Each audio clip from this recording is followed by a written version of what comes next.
Folks, welcome to the $4,000 2v2 GMR Center Halo Community Tournament. My name is Seymour. Alongside me is Tugboat. We're here to bring you the action all throughout the day. It's going to be an exciting one. Plenty of teams to play through. A big prize pool to gain at the end of the road. It is going to be quite the day of Halo. Quite the day of Halo it will be indeed. Speaking of prize pool, a lot of money being given away today here, Seymour. Check it out. The how and the who. First place, taking themselves home $2,000. Now, correct me if my American math is wrong in this one. In 2v2, that means winners going to get themselves $1,000 apiece, Seymour. It's a lot of money. A lot of money, indeed. And I mean, even for second place and third place, this is nothing to kind of shy over on that one. But the pricing's not the only thing to be looking at for the players. The viewers also get something to look forward to as well. If you want to type exclamation mark giveaway inside that Twitch chat, it will bring you to a link for a giveaway for you to take home your own monitor. Now, you got to get to that soon because the entries will close on the 16th of February. So you got to get there, get your entries in, and maybe you can walk away with that. But I think it's time to talk about the tournament. We do have 8 groups to be playing through in the round robin. Why don't you run us through the format that we got? Yes, absolutely. 2v2, like we said, predetermined maps. Those are going to be All Slayer, that's Recharge, Aquarius, and then Streets. Little pool play action, 3 teams per pool, 8 pools total for 24 teams total. Those teams will be playing 2 matches each, and the top team from each of those moves on to, of course, that 8-team single elimination bracket. When, guys, we are just doing those best of 3s until we get down to that best of 5 grand finals. Checking that out a little bit more. Who exactly is going to be playing in this? These are your teams. These are your brackets. These are your brackets, indeed. Your 8 pools, 3 teams in each. And a lot of these players, folks, we are going to be seeing for the very first time. Now, there are a couple that snuck through the lines that we've seen before. Team Minx, shout out to Minx. She is quite the gamer that we're going to be looking forward to, as well as Team Falcated. I mean, if you don't know who Falcated is, I mean, HCS Pro. What are you doing? On FaZe. And his duo, Renegade as well, Cloud9. That is a dangerous one to be going up against over there. And on top of things, you got Team Kimbo from the EU region. Kimbo playing alongside his duo, which I think is Legend from Ascend. So Navi and Ascend coming into this as well. That's going to shake things up for this. But like we said, a lot of new faces that we're going to be seeing for the very first time, folks. I'm excited to see that. But we talked about it. Not just the pool play. The pool play is going to be leading into a single elimination bracket. Now, we're going to be playing best of 3s all day, Tugboat, until that grand final, all the way to the right of the bracket, which will be a best of 5. So we're going to be seeing, as you alluded to prior, the same exact maps, Recharge, Aquarius, and Streets, all the way up until that best of 5. And I'm excited what we get when that happens. But it does seem like we do have our match ready and set to go. Why don't you introduce them? Yeah, absolutely. This is Team Slasher Jack versus Team Not Panda. And people keep saying that they're Panda. They want to make it very, very clear this is Team Not Panda, the opposite of Panda, if you will, is Pex and Panda making up that squad, whereas Team Slasher Jack, of course, made up of Slasher Jack and Moist Master. A lot of people hate that word, Seymour. Moist. I never really got it myself. Not a big fan of the word, won't lie. Not a big fan? Not a big fan of the word. It just like doesn't linguistics to it. Just doesn't roll up the tongue well. It's just not like well received either in that way. But what I do like the map set that we have, Recharge, Aquarius, and Streets. I mean, 3 of my favorite maps. Aquarius slips in there, on the good day, I like Aquarius. On a bad day, I'm like, okay, bring me to the next map. I want to, get it over with. But at Recharge and Streets, 2 of my favorites and 2 of a lot of fan favorites as well. And for those wondering, in this 2v2 tournament, usually we do see GAs, but no, GAs will not be enforced for this. So in 2v2s, anything goes right now through it. I mean, you want an energy sword? You use the energy sword. You want camo? You use the camo. Dynamo grenades? Why not? And even over on Streets, pick up that spanker. Use it to your full effect. It is going to be crazy, and I am excited for the carnage we're about to see. The whole 9 yards, and it's going to be starting here on Recharge. Like you said, pick up swords, better have a repulsor on the other side or something like that. Seen some crazy plasma grenade plays all throughout Halo Infinite's lifetime so far. We'll get into this one in just a minute between Team Not Panda and Slasher Jack. We'll have updates as far as brackets on the other side as well, how other teams are doing, how they are faring, and how they're getting through those. Again, everybody guaranteed at least 2 games as this is pool play, and then top 8 single elimination. That's where the bracket really start flying here, Seymour. For all those who are wondering, you know, playing Halo Infinite at home, playing in those Slayer matches, we're not going to 50. As per usual, it is first to 25 to take this map into your hands. We're hopping on with Slasher Jack right off the rip. Active Camo did get picked up from Team Not Panda, so eyes have to be peeled for the player who has disappeared as things are about to get sneaky inside the map. Panda now, that shock rifle in hand, little sneakiness from Ispex. I think he definitely knows these players are control. Really not going to see these 2v2 teams shying that far away from each other throughout all of these. Here on Recharge will be no exception to that. Really just kind of feeling each other out. As it is, Active Camo now burned. That's going to be advantage. Team Slasher Jack. Ooh, advantage. I mean, depending on the way you see it, Panda rips the head right off of Slasher Jack. First blood is going to be pulled from Team Not Panda. Now, I like this right now. They're not flying in. They know that the respawn is going to come through in 10 seconds. They know that even if they take that, might get a little bit dicey if you get caught in a pinch. So you're using the shock rifle at range, using the map to its full effect, hunting for another noggin, but it's not going to relieve itself. Slasher Jack, now they've moved over to Turbine. Yeah, it's going to be taking this from like this top A plat area. Shots coming in, and Panda knows that, never mind. Nice little 360 action there at the end, but does fall to the well-placed frag grenade. Now a little 1v1 action between player now Slasher Jack, and just going to opt to Shields to come back, teammate to come back, both teams to do battle again 2v2 wise. Slasher Jack now flipping the map. Panda coming off spawn. They're a well-placed nade.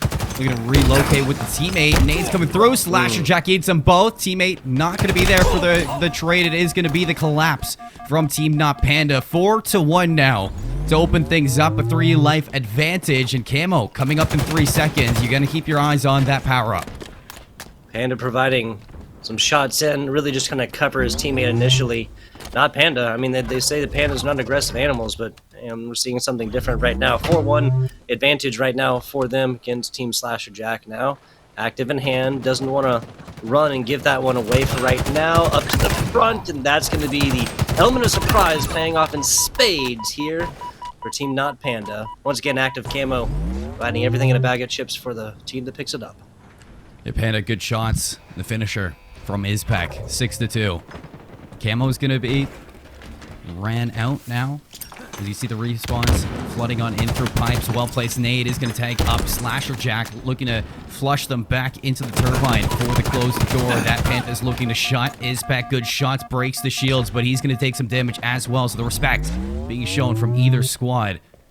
But Moist Master and Slasher Jack haven't yet made aggressive move. Here comes the pinch. Moist Master getting tagged up. Nade gonna be there. Panda goes down, so big shots out of Slasher Jack. He is gonna open things up now for Slasher Jack's team to collapse on this last player. But look at his back. He's gonna pick up the shock rifle and he's gonna get out and dodge. Yeah, that's about as free as it gets right there. Nicely done. Something we have not really seen so far here, Seymour, as I think the 2v1 situation's really getting getting pushed hard. I have no idea. There you go. I have no idea what's trying to be said there, right? He dropped his VR a couple times in a row, and that's actually going to provide like a negative effect right here, right? The little shimmy shake, little you take this, I take that action that happened right here could have happened on Closer to C and not left these players out in the open. That was at least one now an even trade, and the score difference, excuse me, remains the same at 3. You can see the confidence out of Not Panda. Look at a surge forward and keep the pressure on. Moist Master 0-3. Not having the best game. Another Camo going to be up as well. Ispec gets the last 2 shots from the shock rifle. Going to be off target. Ispec going to pick up another active Camo. All 3 going to Team It's Not Panda. And that is definitely going to be what keeps this team in the lead. Nice shots coming through there. Panda's taking some heat. The backup from Ispec. Respect from Slasher Jack, because they're going to back up, hold hand in hand now, looking to push on through the staircase. But look at this positioning from Ispec. Right now, they have Team Slasher Jack trapped. Yeah, so 7 minutes plus. Active now showing his hand. No turn. That's going to be first shots and more. Not going to matter. Active Camo falling. Again, score difference remaining the same as the 1v1 on the other side. Went the other way. 2v2s will always see 1v1 actions. That's Panda winning this one yet again. Panda going a point up on this. Seen a little bit of a little bit of action from this shock rifle so far. I believe other player was low, but even so, you know, headshot's a headshot, right? Headshot's a headshot no matter what, and it's brilliant place. Hip fire, gonna miss. Out of ammo. Trusty old reliable in the back pocket. Peppering down some of these shots. 0-5 still from Moist Master, yet to win a 1. And that's definitely what is keeping this team behind right now. It's not Panda. 8-3. Quite the game right now. Good shots. Izpek to clean this up. Looking to surge forward now and collapse on this last player below. Shots are there. Not going to finish things off. But he's trapped right now, and the hunt is on for Panda. Spots him out. The beat down. There he goes. Back smack killing spree. Yeah, so you mentioned it. 0 and 6 is the number I'm looking at. More so what I'm looking at is the amount of assists on this team of Slasher Jack, right? Panda, looking at 12 kills total. 7 of those coming off the back of some assists. This is 2v2. These are numbers you have to get. Down bottom is Pex. Team Not Panda. Turning a almost bad 1v1 situation into an even trade right there. And still maintaining this lead. 7 kills. It's pretty hard to come back from. Yeah, Izpek values his life, but drops right down into the nade.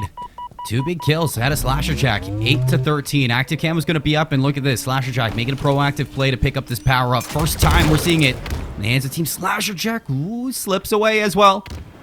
So now going to back up to the seaside. Doesn't have that energy sword, but it does look like he's making his way over to see if he can pick it up. Nope, doesn't see it. So picks up the plasma grenades. Resupplies in the lethals. Now eyes on it. Panda, what a pre-fire there. Tags up the active camo player. I don't even think he knows that. Mangler's going to be out. Now this is a dangerous combo. Yes, it is. Getting mega close as well. Both here. Shots out. Ooh. First one to hit. There's one. Looking for 2. Not going to matter. Just like that.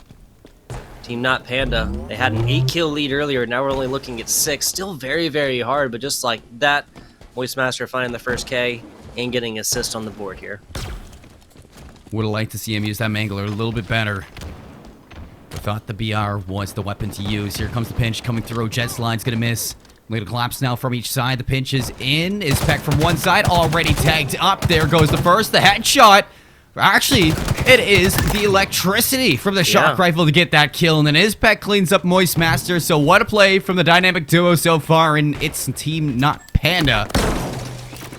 And now they're looking to just keep the snowball going. Like we said, 25 points is what you need to get this map in the books. 17-19, trying to sneak away with that. Oh, but he sneaks away with his life, and that is the more valuable position.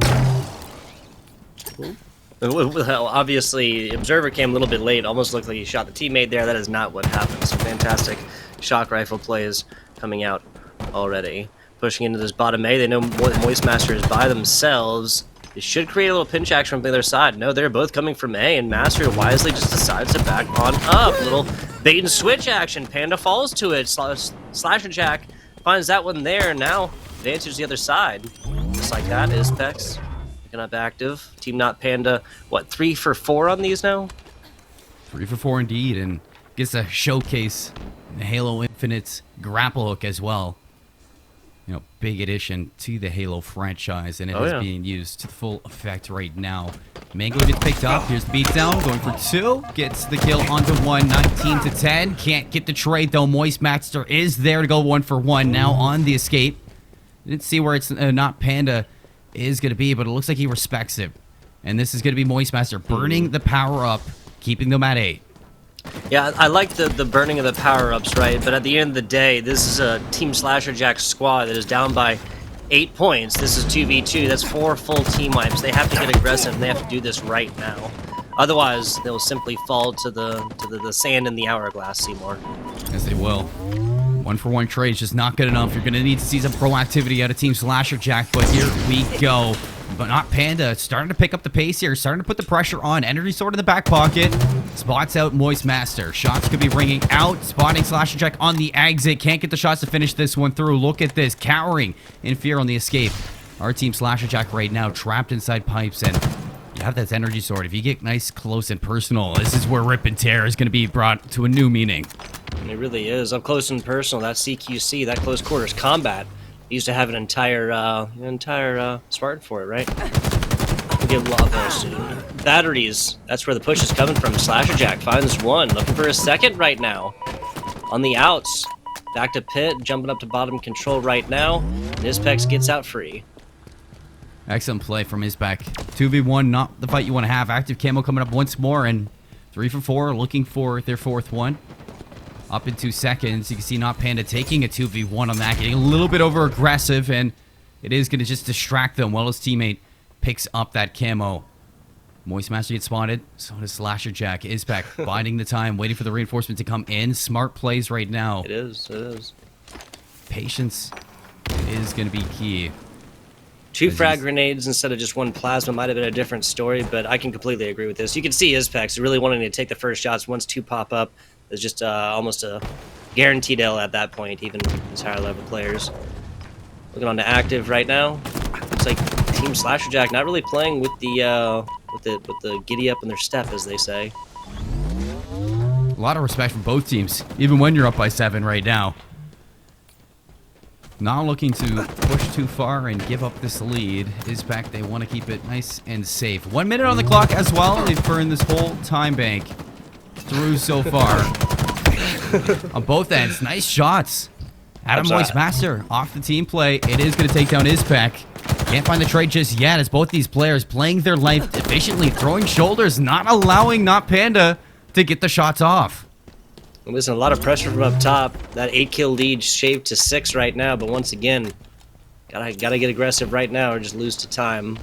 One way or another, advantage Team Panda as of right now, looking on to active right now. First shot on the long, and that's it. Slash on the other side, getting out, getting health back in just a little bit. A lot of attention from the top, and 2 come.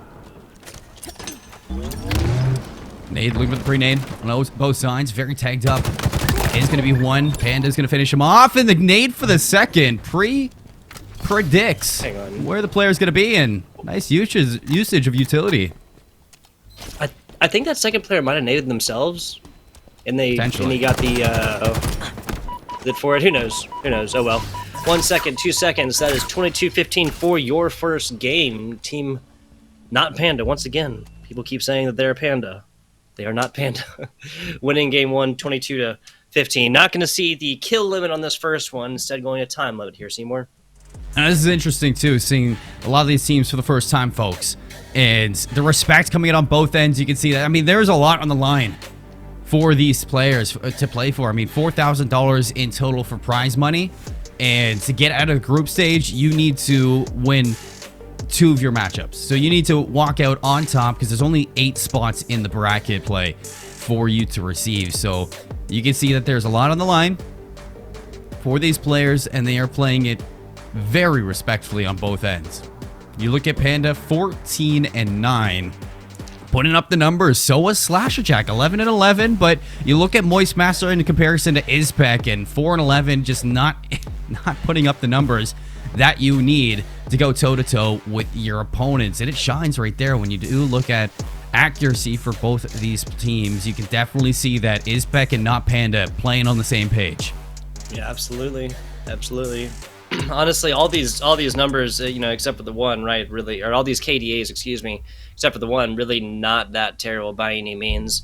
Looking on to map number 2, this is going to be Aquarius. Little replay action coming at you as of right now. Some perfect right there. Yeah, I love to see it. So, like, the shock rifle is can be so difficult to use, right? You got the kind of like the 3 burst in it. You have to land all 3 onto a fully shielded head in order to take the kill initially. A lot of people like it. A lot of people don't. I personally, I think I still can do a lot more with the sniper rifle. I love it. I love it. Even the damage over time out of it. I mean, it just adds up. 360. You don't always see that medal very often, but Panda bringing it out this time around. And active camo play as well on recharge. I mean, there's a lot to utilize inside of the map of recharge, a lot to the sandbox that you can take advantage of in Isbek, getting every ounce of this active camo under control, except one that did get picked up by Slasher Jack. But you can see in the comparison of the score, when you mirror the comparison and the way that these teams utilize the sandbox, I mean, the shock rifle was used to full effect. The Mangler even came out for this team, as well as the active camos, and it reflects in the scoreline at the end of the road. Didn't see too much energy sword play. Was surprised that it didn't come out inside the map. And here, that's where you say, I mean, that second nade had to be a team nade. I don't know because There's no way. There's no way that that nade made it all the way around the outside. Maybe it did, but it doesn't seem like that was the case. And then an already tagged up Slasher Jack, just getting the finisher was Panda. And it was just really kind of like the nail in the coffin to close it out. Yeah, that was a plasma grenade on the corner. That's what that blue splash was. I was thinking for a second, I was like, dude, there's no way. Like my geometry wasn't the best back in school, but there's no way that one gets all the way through long hallway onto court. Perfect position for the K right there. No matter, 22-15 is not a bad scoreline by any means. No one really getting blown out of this one. And once again, that going down to time, not necessarily to scores. Not SM Panda and Ispex striking first in game number 1. First one on the broadcast as well for the GMR Community Halo 2v2 tournament. A lot of money on the line. We'll be looking at Aquarius here in a minute, Seymour. We'll be looking at Aquarius, folks, but don't forget, exclamation mark giveaway. There is a monitor on the line that could be yours. That's not just any monitor. I mean, 1440p, 270 hertz gaming monitor. It definitely can level up your Halo gameplay. As a matter of fact, if you get that, definitely could see it getting used to full effect. But Aquarius could be on the menu. You know, things to talk about for this map. I mean, definitely not as lethal of power-ups or power weapons as Recharge has, but you still have the active camo. You have the dynamo grenades this time. The sidekick definitely is going to be trusty pistol to have in your back pocket. Pulse rifle, I see come out a couple times. Will be able to chip away at those shields pretty easily. Now you gotta watch out for this, because if you let those weapons sneak into the hands of your enemies, things can go into the wayside here. But active camo definitely gonna be what these teams are playing for. And Ispec, again, he's gonna walk away with it. Wow, yeah, a clean getaway right here. Nicely done. Attention over on the other side. Right now there's gonna be information provided out for Ispex. Looking the outside, into falling, little drop action down bottom. Nice, perfect, especially as he is getting through right there. Ispex tying it up right there. Gifted one from above. Cue the Jaws music here, Seymour. Yeah, cue the Jaws music indeed. Here it comes, the beatdown. Okay, got a little bit scary. Almost a little bit ugly, but at least you have Not Panda to clean up the back smack on a Moist Master before the teammate can come to trade you out. So 3-1 off the opening break, and this is something that I could see Team Slasher Jack having a little bit more success on. You know, Aquarius, not so much about the crossfires, not so much about kind of respecting the space. It's a brawly map. It is definitely going to be something that is not as clean cut as a Recharge, and that's where I can see Team Slasher Jack kind of walking away with these gunfights that maybe Not Panda get a little bit over aggressive like we did tend to see on Recharge. Yeah, I can agree with that one, Seymour. And once again, guys, this is best of 3. Team Not Panda takes the second one. They'll win their first match. Right now, Team Not Panda wins this one. They'll be going on. Team Slasher Jack wins this. We'll be going on to a game 3 in a true tie situation, a true 1v1. Best of 5 grand finals. That's much later as of right now. Look on the outside. You made a great point right there, right? A lot more of this is just get into a room and start fighting. A lot less crossfires and whatnot. And that's just kind of symmetrical maps for you. Slow and steady out here. Another camo, 4 seconds. Team Slasher Jack in a position to receive it this time, but Not Panda holding on to the blue base. Nice team shots onto one. Moist Master trying to slip away, and he gets away with it. So active camo is going to be picked up by Moist Master, away with his life. Now let's see if you could just stay alive. And yes, it does. But Not Panda, they are looking to be proactive. They get over towards dynamo grenades. They're going to pick those up, and those will be reliable to get this active camo denied. Especially just the simple fact of like filling doorways and whatnot with them. And on the other side takes a nasty frag. Look on the outside. That's some tunnel vision. I have done that one myself. Both members on the other side, though, are 1. And that's an easy cleanup right here. Team Not Panda maintaining that lead of 2. But it is a smaller lead than Recharge. So Slasher Jack making the notable changes to bring this one back. Shots from Panda. I don't think it was a perfect, but it was near perfect. Enough to win the one-on-one, and that is what's important inside these 2v2s. Moist Master not there to get the trade, so the lead brought to 3 shots off the respawn. Moist Master, you gotta tuck away. You can't allow this damage to ring out like that because it'll get scary. if a teammate is in a position to finish those kills. Now, 8 minutes and 48 seconds, plenty of time. Izpek gets caught lacking, so Slasher's going to cut that lead down to 2, but look up to the scoreboard again, Tugboat. You can see 0-3 for Moist Master again. This is something I needed to see change in this map if they wanted to send to a map number 3, and we haven't seen them come to life yet. That's a very, very good point. All of these Slayers, no objectives, all about these kills. And yes, it's a team-based game. Got a teammate to clean up and whatnot, but still no assists on that side. Only 6 kills we've spoken of, but at least one of them has been assisted so far from Panda. That just kind of tells me this Panda squad, this Bear squad here, is really just connecting a little bit better. Moving to the outside right now. Moist getting a little bit of tunnel vision right there. Heat wave in hand, and that's going to be a trade. First assist comes for the Team Slasherjack on the side of Moist Master. Look on the outside, we got these shock grenades in hand, heat wave as well, pretty well loaded out. Not Panda player as of right now. First shock rifle out, that's gonna make mincemeat of the first. Moist Master on the other side, trying to get something going, can't quite get around that corner. That's all but a double kill here for Not Panda. Chain reaction coming out from the dynamo grenades to clean up from Old Reliable, and when all of that was happening, when all was said and done, Izpek walks away with the active camo. So heat wave, dynamo grenades, active camo, all in the hands of Team Not Panda, and that is exactly what you need. But Izpek gets caught once more. Active camo amounts to nothing, and you're looking at Panda to get the trades out here. Heat wave up close and personal, gets the shots, cracks the shield, but the 2v1 on the inside, and that's where it gets dangerous. The beatdown's gonna finish it out. Can't find Moist Master. So it's a 1-for-1 trade. Izpek's here to clean things up. 11-7 in the score. Yeah, that's been Izpek's role so far. Not Panda really has been starting a lot of these engagements. There's going to be his teammate, Izpek's, really the last one standing here. And last one cleaning up, 4-kill advantage now. Force 1v1 on the outside, and yet again the assists coming through. Not Panda firing at all cylinders right now, Seymour. Yes, they are. Almost double the score. Inside Aquarius, things starting to snowball. Big nade placement onto Izpek. Should slow things down for this team. Dynamo grenades get picked up once more, and you got to be careful. Sitting inside utility. Chain reaction is going to go hard. Heat wave at a distance. Cracks the shields, but Izpek low as well. You don't want to take this gunfight. It's respect on both ends of the field. But trapped here. This is where the dynamo grenades, like I said, chain reaction. Gonna go burn. You got to watch out for it, because it looks like Panda's setting up for a collapse. Pinch play coming in right now. Mostly Slasherjack willing to sit on the outside right here, but now we know the other one is low, and that's going to be a double-double here for Not Panda yet again. The initiator here for Team Not Panda really going to be singing true. What is that, 8-3? My, oh my, Seymour. Indeed. Another active camo was up as well, Tug, so all this utility, all this sandbox just getting dominated by Not Panda and Izpek. Shots in the base, ring it out. Both players tagged up. Nice shots to clean up Moist Master, and look at that. Slasherjack on the getaway. Just to play his life, and as a reward, have an active camo. Big nade. Knocks off Panda. Taking it happening around the outside. You spotted again. The beatdown's going to be there. The cleanup for Izpek 2v1, and clean. Surgical indeed. Yes, it is. That'll be the first killing spree on broadcast here today, and that is Not Panda now at a 10-3 scoreline, guys. 10-3, more than tripling up.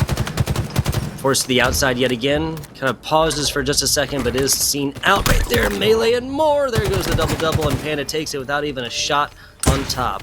Boost on the way, looking for jump up now, coming onto this blue flag area just on the other side, and he can't quite get to it. Izpek closes the jaws first. And a 19-9 lead is taken here for Not Panda. I'm going to call it. This one's not going to go to time here, Seymour. When we do see the differences in recharge compared to Aquarius and the brawl that is coming through, you can see the confidence coming to light here for Team It's Not Panda. 20-10, old 10 life lead for the squad. Only 5 to put this one away. Morris Master taking some heat. Slasherjack coming to the rescue, but the rescue, would you call it that? These shots are so crisp. But Panda spots the head, cleans up Moist Master. 2v1 as they're looking to surge now onto this last player. Panda look for the wraparound to get in behind, and the crossfire is set up from his teammate. Already tagged up. The beatdown's going to finish it off. Big one there, 22-10. And the respawn's going to flip things out. 10 seconds on possibly the last camo of Aquarius. Yo, Not Panda collapsing on the inside of this map. 12 kill difference. But that's 6 full team wipes for the 2v2s. But once again, active taken by Team Not Panda. That'll be Izpek's Gonna be rounding around here in just a little bit. Nicely done. Killing Frenzy and a last shot. Panda putting up medals left, right, and center, and then jumps down just on top of a frag grenade. Frag grenade really being the equalizer here in many different ways for our 2v2s thus far. Cue the Jaws music, y'all, as Pex is on the hunt. Wastemaster on the other side, looking for a back smack here, Seymour. Oh, this could be it. This could be it. He misses it. Moistmaster doesn't. No, Panda cleans up one. Peck gets the finisher. And that's going to be, it's not Panda and Peck walking away with the series in 2. And they're going to walk away with the first match on the stream. A big one indeed to open things up. And that is going to bring them to a total of 1-0 inside their pool. Some fantastic stuff. Team Not Panda, only one more team to play to punch that ticket here, Seymour, on that top 8. Now, top 8 is respectable, but that's all you get right there, right? You only get a clap on the back. It is that top 3 performances. You're going to be taking home some cash. Once again, y'all, that's $2,000 onto first place, $1,250 on to second, $750 for third. So we had a lot of Halo to be played, and we'll be seeing who is taking home that cash a little bit later. But just as a recount of these scores, 22-15, the Recharge Slayer a little bit more even-handed here, Seymour. 25-10, not exactly the case on Aquarius. And these are 2 teams that we're seeing for the first time, Tug. So I was impressed with a lot of the play styles that we got out of Team Not Panda. But it does seem like there were some gaps in the plays that could be exploited by better teams. And we looked at the pools earlier. We looked at what we saw through the rest of these teams inside pools. And we highlighted Team Kimbo, Team Mix, Team Falcated, players that we know, players that we've seen throughout the Halo community. And those are teams where those openings, those gaps in your playstyles will be exploited. So if you want to look in the longevity of things, after that first game, there needs to be some cleanup from Team Not Panda if they want to make it out of the group play and thrive inside the bracket play. So that was out of Pool B. We saw Panda versus Slasher Jack, and it did go the way of Team Not Panda. I'm wondering what's going to be up next. It does look like we are trying to get match number 2 picked up and ready to go, folks. But before that, make sure you check out the giveaway, !! giveaway in chat. Go enter that as the entries will close on the 16th. We're going to head to a break, and when we come back, more Halo for your enjoyment.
Folks, welcome back once more to 2v2 $4,000 GMR Center Halo Community Event. Once more, my name is Seymour. Alongside me is Tugboat. We're here to bring you the action. And Tug, after one series so far, we get through a best of 3 that went to 2 maps. How are you feeling about these teams? I'm feeling pretty good so far, and definitely for talking about this next. Team Spankmaster, yes, they are talking about their skill with the rocket launcher, y'all. That is Matt, Merc Daddy, and Spankmaster playing against some bigger names here, Seymour. Falcated and Renegade. If you don't know them, you must have been hiding under a rock. This is FaZe Falcated and Cloud9 Renegade, some of the top players in HCS. And look at this already, right off the bat. You can see Spankmaster and Merc Daddy trapped. Back Hydro shot's gonna be through. The trade from Renegade beat down onto one. The follow-up onto the next. And look, the hunt is on. That is a nice cleanup out of Renegade. Little 2v1 action. Spankmaster and Merc Daddy not looking bad so far. They played some pretty good kind of back-to-back 2v2 defense right there.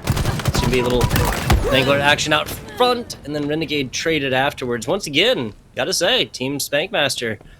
These names mean nothing to them. They're playing pretty well so far. Ice in their veins, no pressure here. No, indeed. Great way to back it up. A team nade. You can see they are on edge right now. Coming flying through the pit. Renegade taking some shots. Respect is there. The back smack from Falcated. Look for the cleanup, and there it is. 2 quick kills out of them. A double kills. They're getting into form now, warming up. Shock rifle in the hand of Falcated. Now, we talked about this weapon in the hands of Panda. We saw the way he was going to do it. Now, let's see the flex play out of Falcated. Going for the Hail Mary. The fadeaway. Not going to get that, but feeding the information over to Renegade. He's going to pick up Spankmaster and now Merc Daddy trying to get there, but it is a 1-for-1 trade in the back. 7-3. Yeah, 7-3. Team Falcated running away with this one a little bit so far. 2-1, 5-2. In hand, looking for something. Not going to happen. Merc Daddy put him down where he stands. Looking the outside. The C-side looking control. Didn't take any damage after the attempt was there. Renegade come flying in like Batman. Going to pay for it. Team Falcated pushing some ambitious one-on-ones. Or 2v1s even. Say so far. Yes, they are. This Falcated was going for those shock rifle Twitter clips, but it's not going to get it just yet. Looking for the over-blind trade from Merc Daddy, but Falcated shooting a little bit straighter right now. Is going to pick that up. Renegade back to the active camo now. Plasma pistol in the hand. He's going to upgrade that to the shock rifle. And now, invisible and lethal. You got to watch out. Shot more good on one. Snaps to the second. Not going to be there, but the damage over time, and it is going to take him through. Going for the slide on in with the grapple hook, and he cleans up Spank Daddy. Just like that, 11-5. Fantastic stuff. We saw Renegade kind of putting on the clinic as far as what to do with that grapple, and then that's what you can do with a marksman rifle in your hand and that active camo. Active camo done for now, though, on C-side, because we got the X-ray vision. Call comes out. Sees the first little bit of something, but no head on that one. Falcated finding the first. Commando in hand. Tries for second jump. Spankmaster just getting out of the way of damage for right now, but that's not going to last. Another perfect down bottom as all 3 shots hit with that shock rifle. Oh! Yet again, Renegade. Talking about Twitter clips, right? Twitter clips indeed. Grapple hook now. Looking to close the distance on the last. Spankmaster now trapped between both. Down in Mangler. He is going to find one, but Falcated was there. 2 shots off for the trade. Merc Daddy in the back line. Nice shots from Renegade. Shock rifle to the body. Clean up with the BR. Keeping the lead forward and really putting this one away in style. Our Renegade and Falcated up here. Merc Daddy off the respawn. Up top elevator. Gets the shots on in. Look for the exit. But the grapple hook can't get him through the doorway in time. Nice play out of the 2 from Spankmaster to get that one underway. They traded onto Falcated as well. Shots are good and a nice cleanup from Team Spankmaster. That's how you turn a 11-point deficit into a 9-point deficit right now. Double action. Pushing on the outside. Now down to Pit. And that one shanked down to 8. That's going poorly right here. You know what just came to mind here, Seymour. How did Team Falcated come up with the team name? Like how? I'm sure at some point Renegade's got to be like, well, why isn't it Team Renegade, right? I mean, I was on C9. Like we took Raleigh, right? Had to be a consensus out here right now. Falcated is putting on a clinic with the Mangler. As both these players, I'm sure they're just looking at the prize at the end of the road. Merc Daddy looking to stay alive, but I mean, there's nowhere safe when Renegade's on the board. Spankmaster now alone inside pipes. being surged on. Collapse is going to be through the battery window. Falcade is going to pick him up, and eyes already on Merc Daddy off of that respawn. Shock Rifle going to pick up, and look at Renegade using that grapple hook mangler combo now to close that distance and clean up Merc Daddy. Classic mangler action. Looking on the outside and picking up that sword in just a second. First shot, but no perfect on it. Doesn't matter here for Falcated. Uses the first shot. Just clean up action after that. Classic headshots. 1 kill away. Oh, interesting stuff. So that's gonna be 25 right here. What we saw we saw a Shyway video, right, with the tech, with the grapple hook. If you are like held back for a second, it really increases your speed once you like kind of get away from that edge. And I kind of think that's what we were seeing right there. Obviously with the auto mantle off. What's it called? I always thought that was a weird word too. I think you had it right. Auto mantle. Mantle? No, it's a different word. Oh, clamber. Clamber, yes. There you go. Thank you, production. Shout out to Louis Titan on production. Thank you. Clamber. Yeah, I always thought that was kind of a weird word, right? Like a lot of we were joking around about moist being a weird word. I always thought clamber was kind of a weird word. It's the Halo term.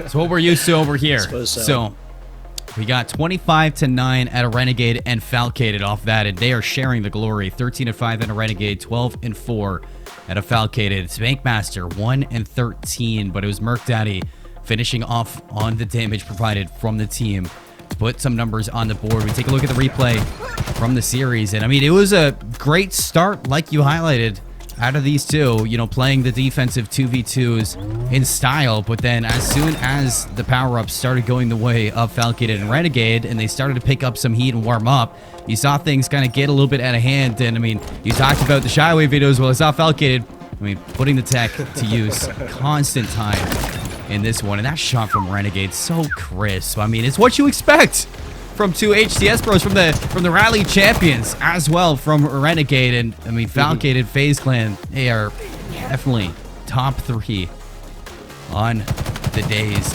that we see them. So this is a good teammate, a good duo for this tournament, and they are definitely going to be the team to beat right now inside of today's 2v2 series. And I feel bad, you know, going up against this team so early. Definitely going to put you against the ropes. Definitely going to test your abilities early into the day.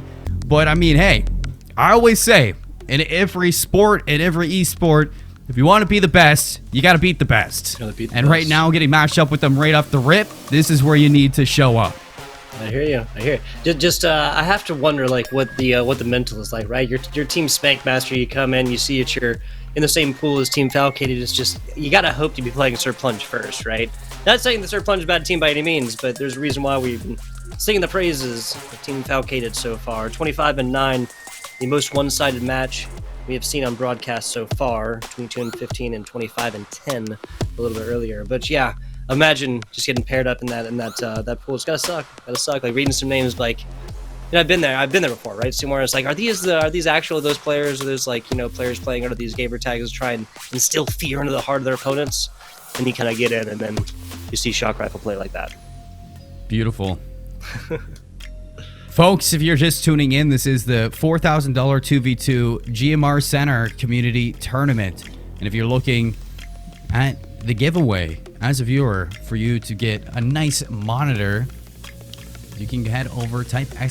giveaway inside the chat. Inside the chat, we'll give you a hyperlink to the signups to enter in to walk away with the monitor at $700 value. Now, this is not just any monitor whatsoever. I mean, this is 1440p, 270 hertz, levels up your game, and you will definitely shoot a whole lot better inside Halo Infinite competitive if you are the one to take this one home.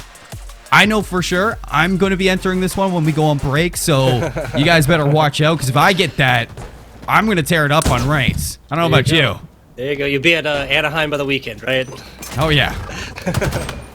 Super looking forward to that. Until then, Merc Daddy, Spank Master, going to be trying their hand here at the Aquarius. 2-0 as of right now for Falcated. Assist coming in through. And that's kind of something we broached in the first game as well. that was Team Not Panda who simply did better when it came to those assists team more. You know, it's a 2v2 game. So team shots just going to be so much more important here on this. You can't be guaranteed a 1v1 every time by any means. So it's always about, so much more about, that placement, those rotations, and communications within your team. Like any good relationship, right? You gotta have communication. Yes, you do. Falcated and Renegade both at the commando, and look at that. Shots down, finishes off with the beatdown on a Spank Master. 4-0 start, perfect so far for Falcated and Renegade. He's gonna drop that BR for the sidekick. Dynamo at range, change reaction onto both in the cleanup with the commando. I mean, this is as clean as you'd expect from a FaZe Clan member. Yeah, 6-0 right now. 4 of them being assisted from Renegade here. Now looking onto this blue area. There's a shock off the front. First K now. Never mind, excuse me, I read that wrong. No Ks now for Team Spankmaster so far. But like you said, man, we saw massive differences between Recharge and Aquarius in the first match, and I think that's just what we're going to be seeing here. Yet again, Commando and Hando. And that's going to be the first kill yet again on what will be the 5th team wipe if this comes down for the K. It does, as 10-0 now for Team Falcated. Active cam on 5. Falcated looking to keep the snowball rolling. 10 kills to 0. Renegade's going to pick this one up now. Commando looking to surge on in, has the thruster as well. Shots are good, tagged up, has to respect it, and on the exit, slips away like he was never there, but Renegade, an already tagged up player, snaps, finishes it off with a thruster, trying to finesse his way onto a second kill. It is going to be the first kill on the board from Spankmaster, but the cleanup comes through no matter what. Falcated was there for the help. 12-1. First K going the way to Spankmaster. Let's hope that's just kind of a floodgate situation, and this will end up being a much closer game. On paper, we know what to expect, but I don't think anybody wants to see a 25-2 or something like that. First K right here, Pistola in hand, and that's a kill in frenzy now for your Falcated member. Has not died yet. Renegade 4-2. Yeah, 4-2 as of right now. That's mad. There you go. A boost at the end finds a lot. Falcated actually doesn't really find too much damage on the initial. Some fantastic slide and more to get that 2-for-1 situation. 2-for-1, 2-for-0 situation because he didn't die, right? It didn't at all. Here we go. Both sounds so sad about it, Seymour. Trapped back towards the fridge. Nade's going to be through to try to clean up the rest with them. Shots are going to be good from the BR on Renegade. But the punch as well. Falcated boxes out that player.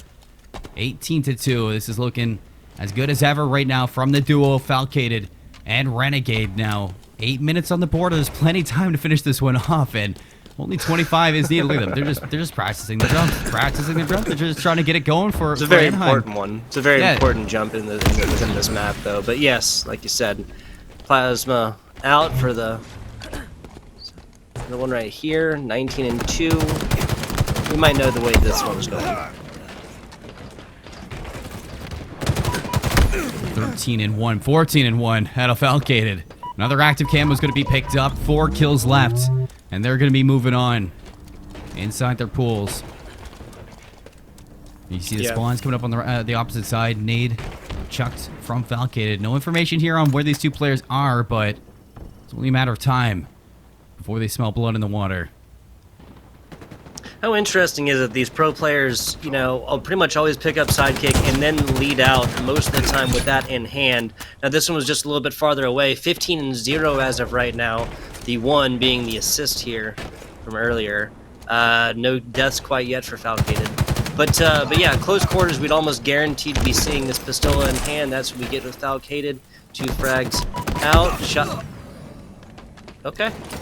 He decides to live a life of non-violence and peace. I don't know. Merc Daddy falling on the last. That's 25-3 now for Team Falcated to really clean up this second match on broadcast.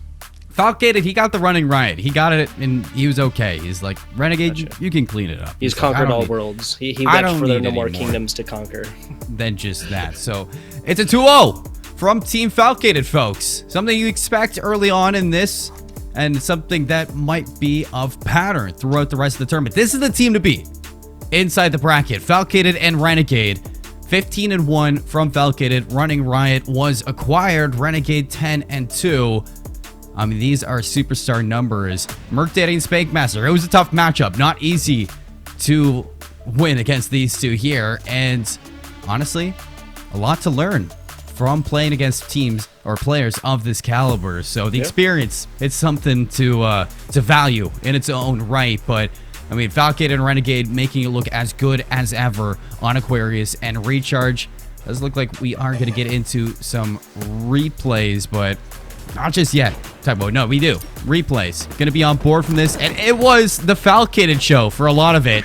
And the cleanup duty was what he was going for. I like the plays that we've seen out of the two of them. I mean, you go for the commando, it is going to definitely be better as it like a duo, you know, to clean up these kills, to open up these gunfights, and to chip away at the damage while you surge on in. And you see this dynamo grenades getting put to use from Falcated right into the bank shot of Fridge, into the deep depths of the corner. Chain reaction onto both players, and the commando to finish it off.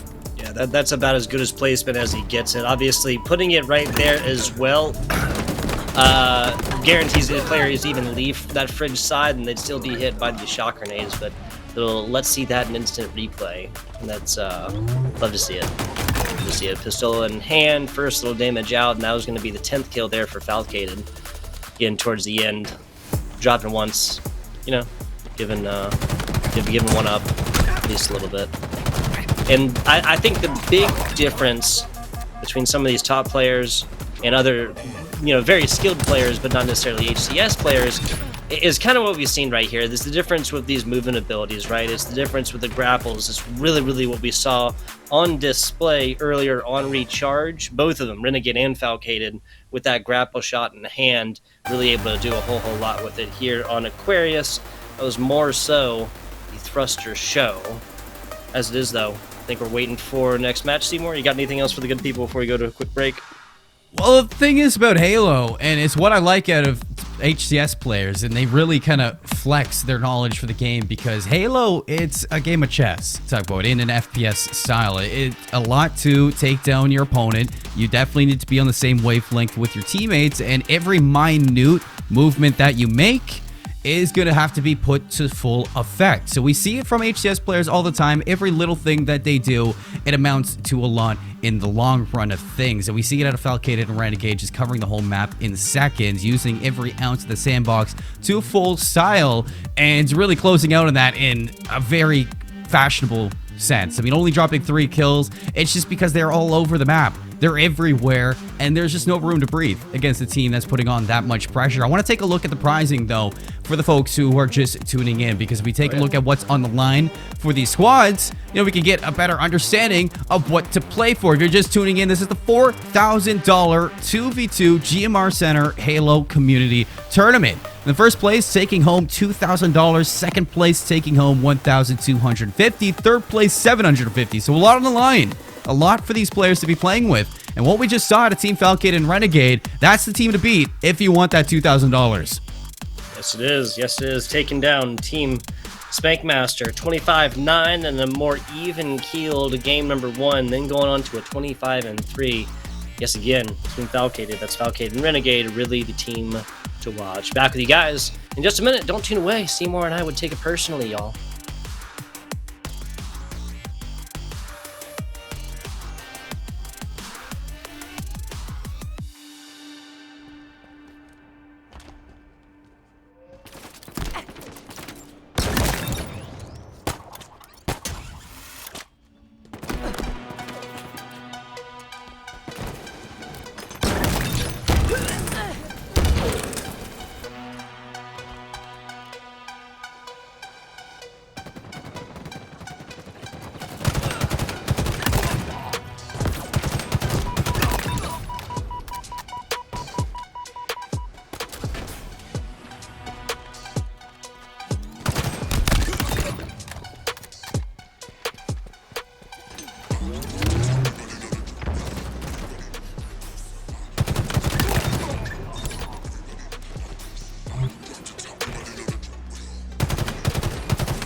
Welcome back to the $4,000 2v2 GMR Center Halo Community Tournament event. My name is Seymour. Alongside me is Tugboat. We're through 2 matches. Now hopping in with one that I was excited to see. Team Kimbo versus Team Johan. And this is crazy because these are some big names coming into the Halo scene. You know, one from one side of the pond, the other from the other side of the pond. I'm excited to see who comes out on top. Yeah, some familiar names these should be over here in Kimbo, right? Legend coming playing all the way from France, I believe, from France across the pond, like you said. And Johan, this is game number 2. Like you said, 25-14. That's how Johan took game 1, everybody. See how game 2 doth go. Striking first is Team Kimbo, though. 2 kills up. Now, an attempted 2v1. Looking on the other side, no information for it. We're on board with Legend for right now. On PC as well. On PC as well. Yeah. Didn't see where the active camo went. We are seeing a 2-0 lead so far, like you alluded to, from Legend and Kimbo. Is this coming through? Tagged up is Pelu. Nice collapse going to be there from Kimbo. And the trade was there, but it was Kimbo to clean things up. So it's keeping their lead up to 3.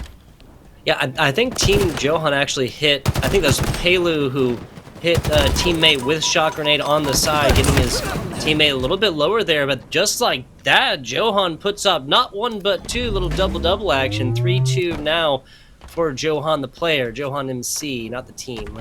All of these teams so far are named after one of the players, so I hope it doesn't get confusing, everybody. Kimbo again. Tagged up. Team shots are going to be through. Trying to help out his teammate, Pelu. Nice shots. On to Legend. And a well-placed nade onto Kimbo. Was already tagged up and didn't get the chance to regenerate those shields. So an excellent answer back from Pelu. Keeps us at 5s now. Even Steven. You see the spawns from Legend and Kimbo going to be coming up in the opposite end fridge. Up now P2. Shots come through from Legend. Calls for the collapse at a Pelu. Heat weave in hand. Goes for the beatdown. Misses it. Backs up with the thrusters. Goes back in for doubles and a little bit of dessert to clean it up. Yeah, there you go. A tasty second at the end. This kill just granted down to him like manna from the heavens. Love to see it.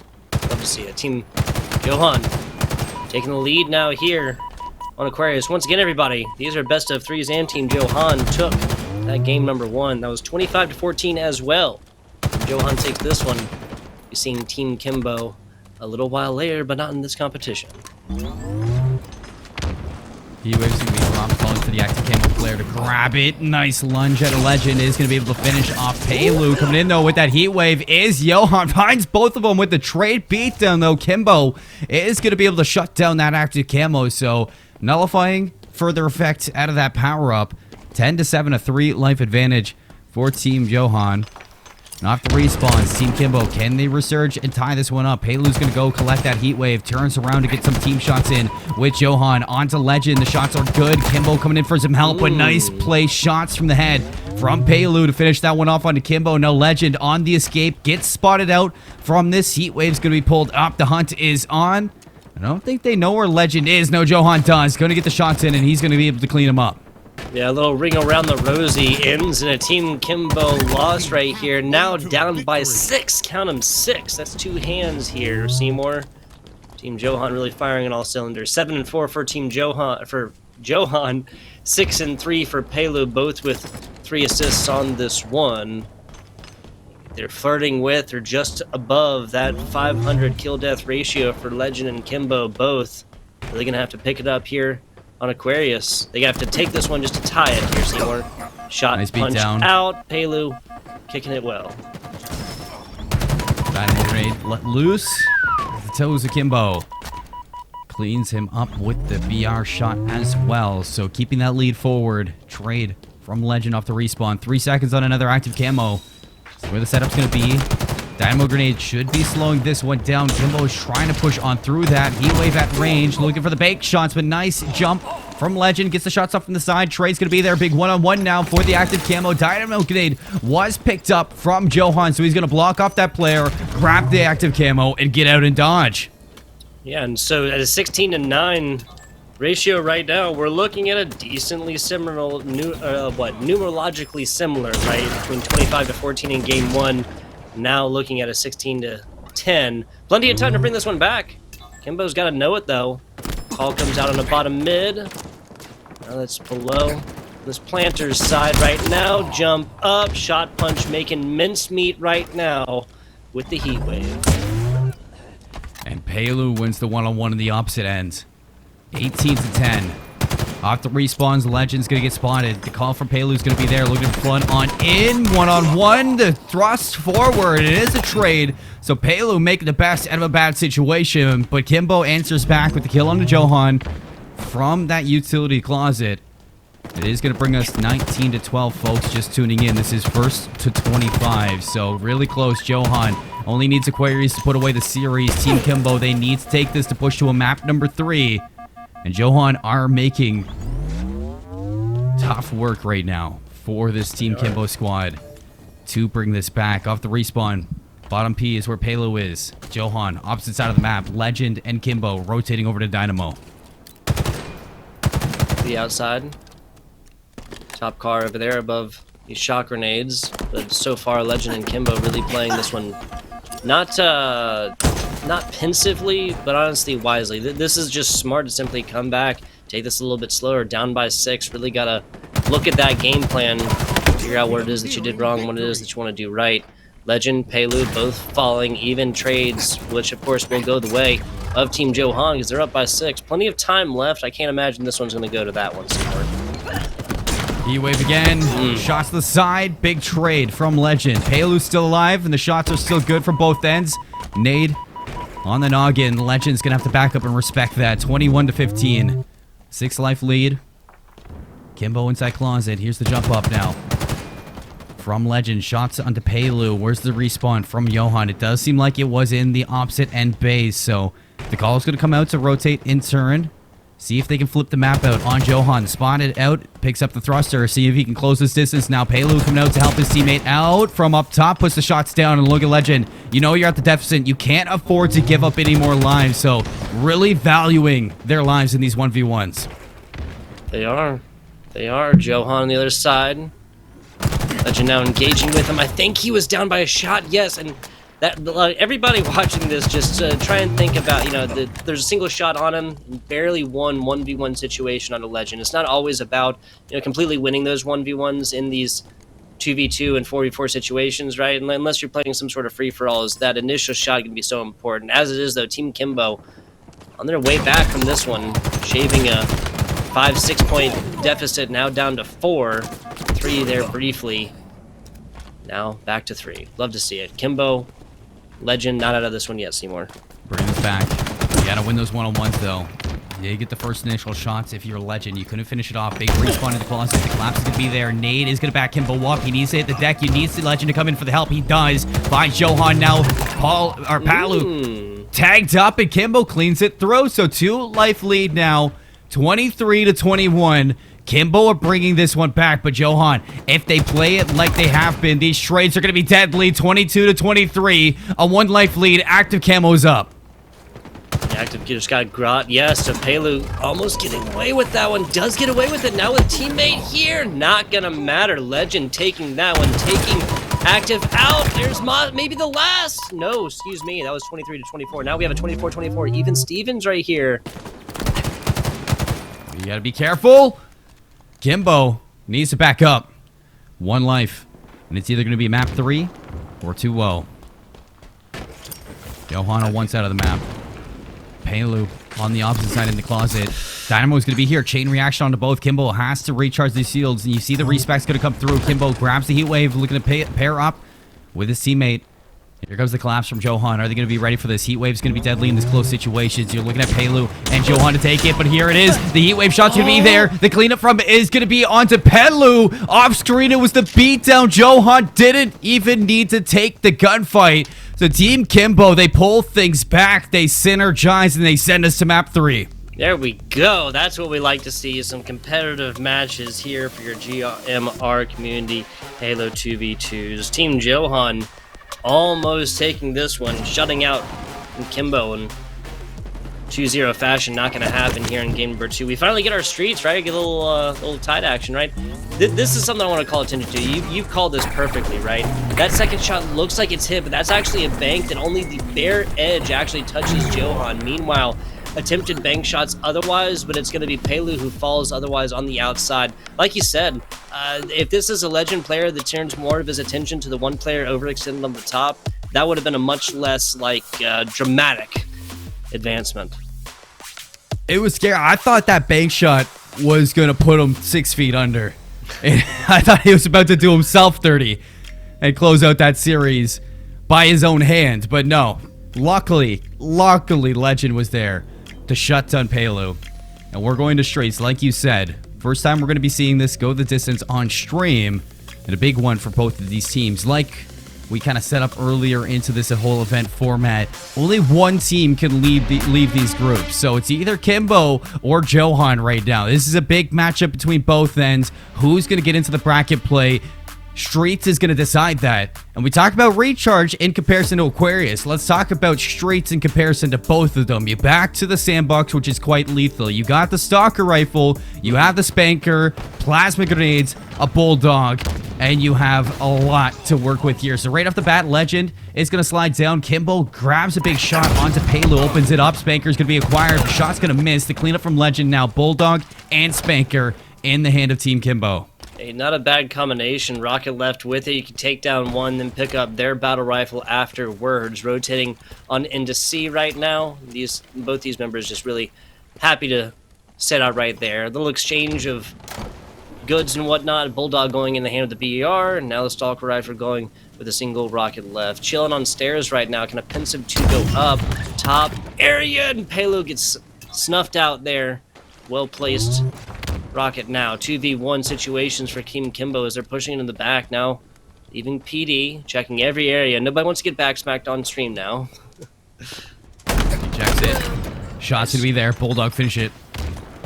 And still one more player to clean up into this one. Pelu. Assault Rifle's gonna get the shots onto Legend. But I want to talk about right now Team Kimbo and the way that they're working together, Tugboat, because something we've been talking about is the additions to Halo Infinite, and one of them are pings for both of these players. And you can see Team Kimbo on screen. They've been utilizing those pings to kind of feed information to each other, try to set up where they're collapsing on, and try to keep Team Johan in the understanding of conversation. So you keep watching out for the way that they use these information markers to kind of rotate around the map and get awareness onto Team Johan's positioning. The shock rifle or shock grenades to be spoken of on here. Another source of information present on other maps. Aquarius is not going to be represented here. Nice Stalker Rifle. Kimbo taking one to the mouth right there. Hate to see it. 3-5 scoreline as of right now. Rocket's going to be up in just a second. They are there. Now a little 1v1 action. Kimbo, Johan, perfectly placed nade and sends that body ragdolling off to the side. Pick up Rockets on the end as well. That's going to be a team win here for Team Kimbo. And with the thruster, is able to walk away with his Rockets. Pelu gets caught out. Shots won't clean him up, though, so the Rocket only going to be doing damage here, and Johan able to clean up both of those players with the positioning. So in reward is going to grab that Bulldog, shuts down what could have been 2 easy kills from that. And now this positioning from Team Johan, they have the Bulldog, they have the spike grenades, and the Stalker Rifle. 3 shots could be a perfect. You got to watch your heads. And still a shot on the Spanker too. Yeah, so it would have been ideal to maybe melee that one, still have second rocket. Oh well, that's theory crafting at this point. Frags in and more. Johan's with it. That's going to be another cleanup. And another team change, or another lead change, excuse me. Team Johan now technically in this lead. Dropping down from heaven. Pelu forced to back up the teammate right now. Stalker Rifle back in hand onto the outside. First couple shots, he is not anticipating that player coming. Now frags and more. There's a tied up action. Bottom area, but Pelu gets those shields back. That was a double team action. In another lead change, Kimbo back in the lead. Back and forth we go. Where we Johan back Shram. Kimbo's gonna get the shots now. 2 life advantage for them, and you see the ring around that. You know that the respawn's gonna come in through the thrusters. Pelu gets spotted. Kimbo looking to collapse with his teammate. Drops on down. Bulldogs gonna get the shots. Legend for the cleanup. Johan around the pillars, trying to finesse his life. Get the shots on. And look at that usage of the drop wall. It's just not enough to keep Johan alive. Legend shoots right through it and takes another player to the grave. 5 seconds on the Spanker. Lot gonna be playing for right now in these next engagements. You do see the reaction from Kimbo to back up his teammate. Nades are gonna be there, keeping Legend down by 1. You need Kimbo to stay alive here and win these gunfights. Spanker's up, picks it up. Can he get it off? Yes, he does.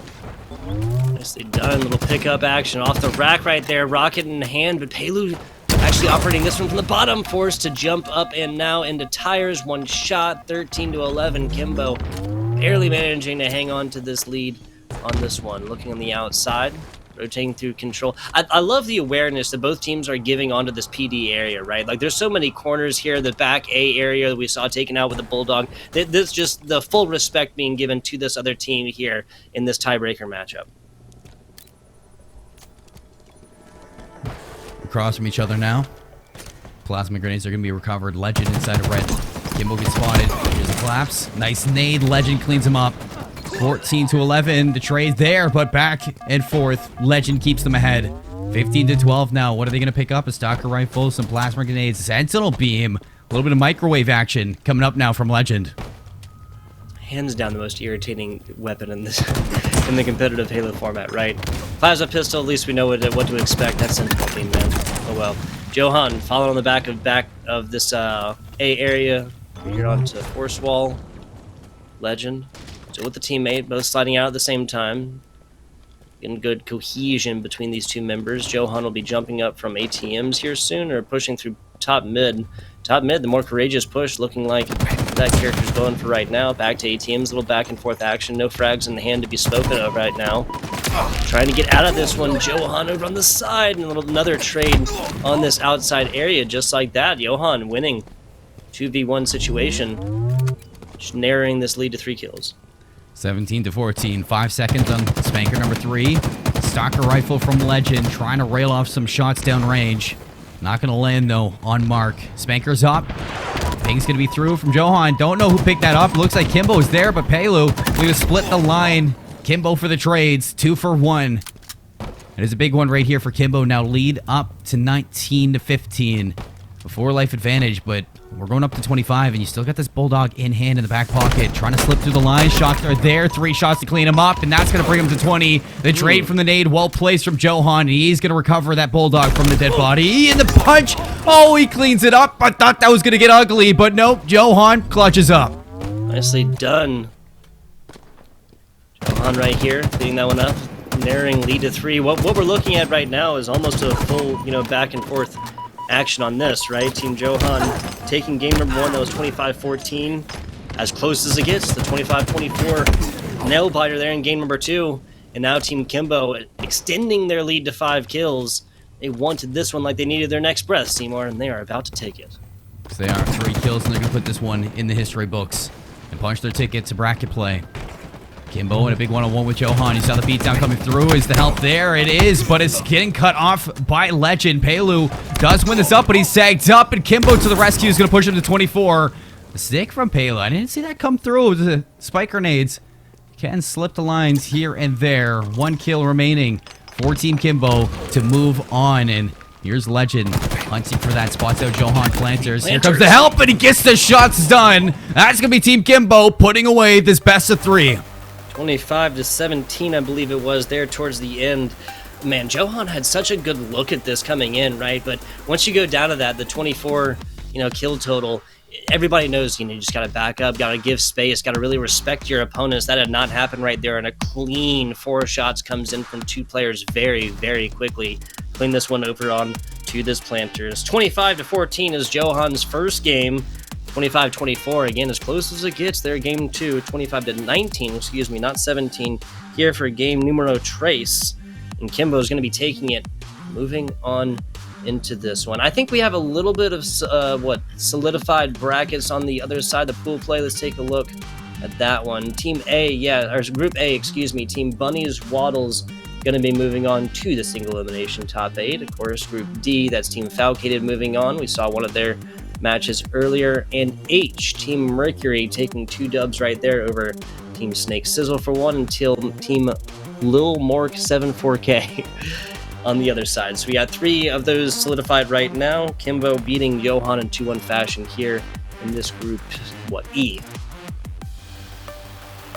Yes, it is, and plenty of action still to be had inside the tournament. We're taking a look at the replays from that.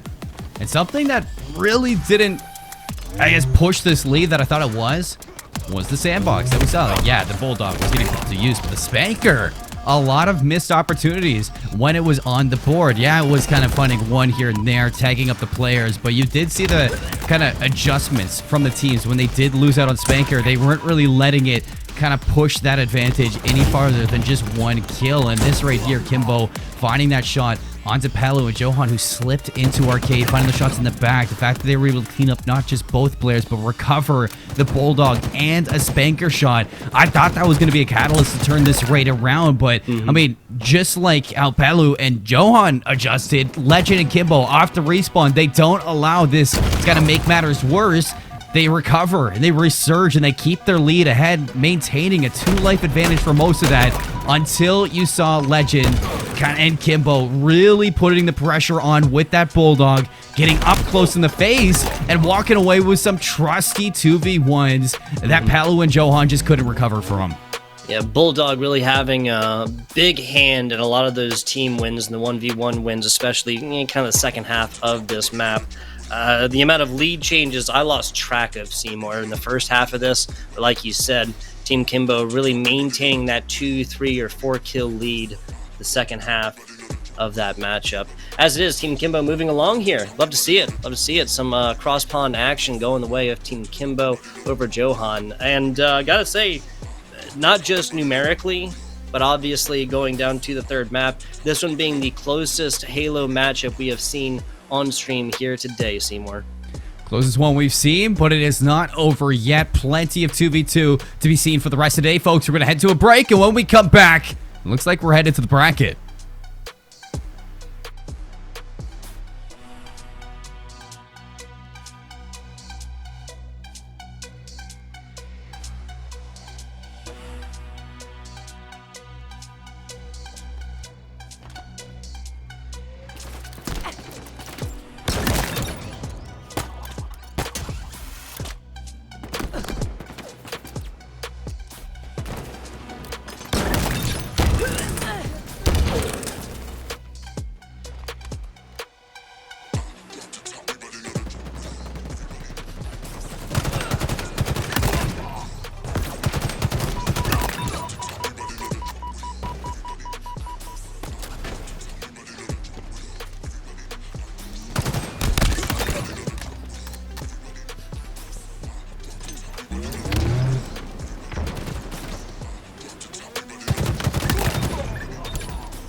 Welcome to the 2v2 $4,000 GMR Center Halo Community Tourney. We're continuing with the group stages. Not done just yet.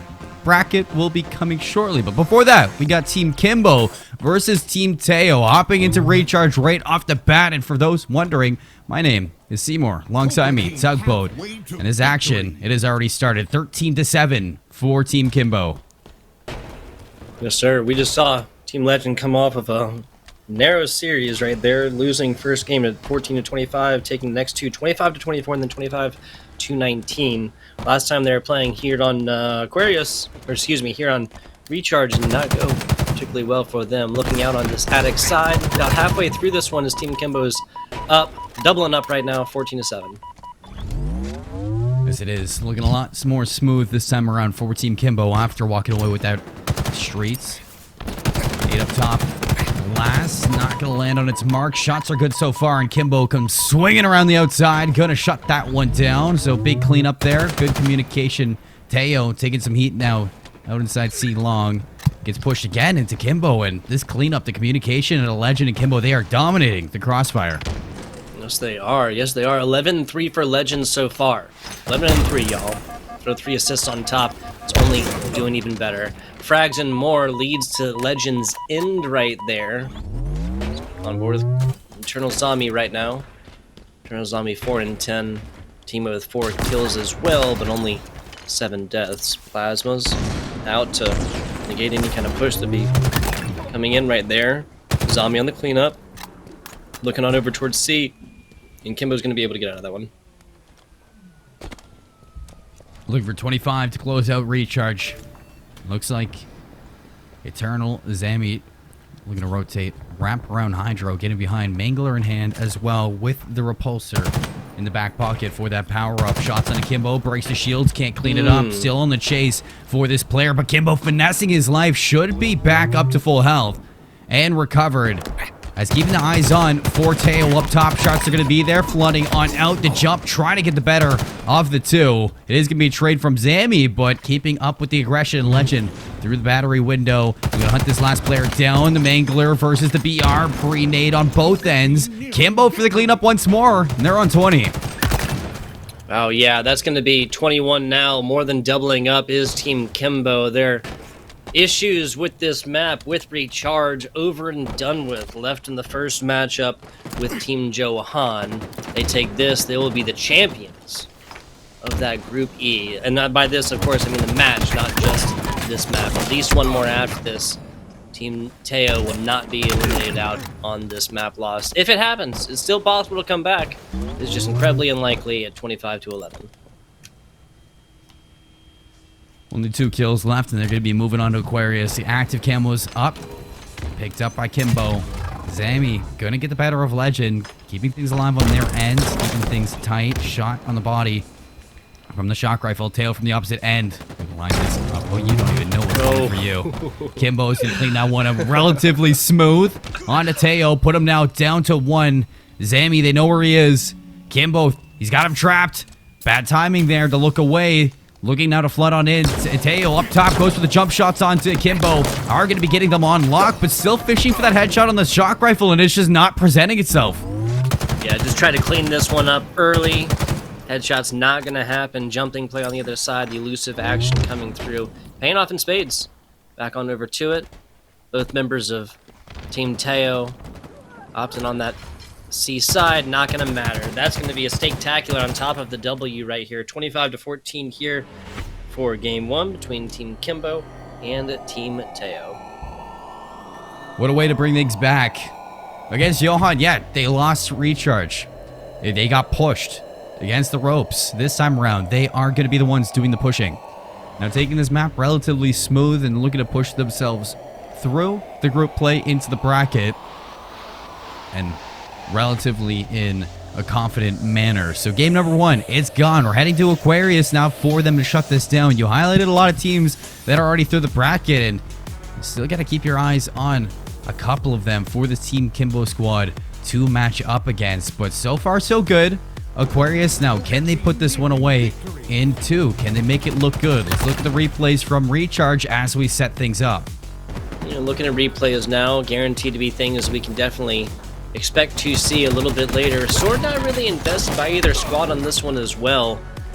Mostly this is the shock rifle coming out as the power weapon to be talked about on this Recharge map. Some fantastic stuff right here. Again, kind of cue the Jaws music, right? We've seen a lot of really fun active camo play here today so far, Seymour. Can't imagine that's going to stop.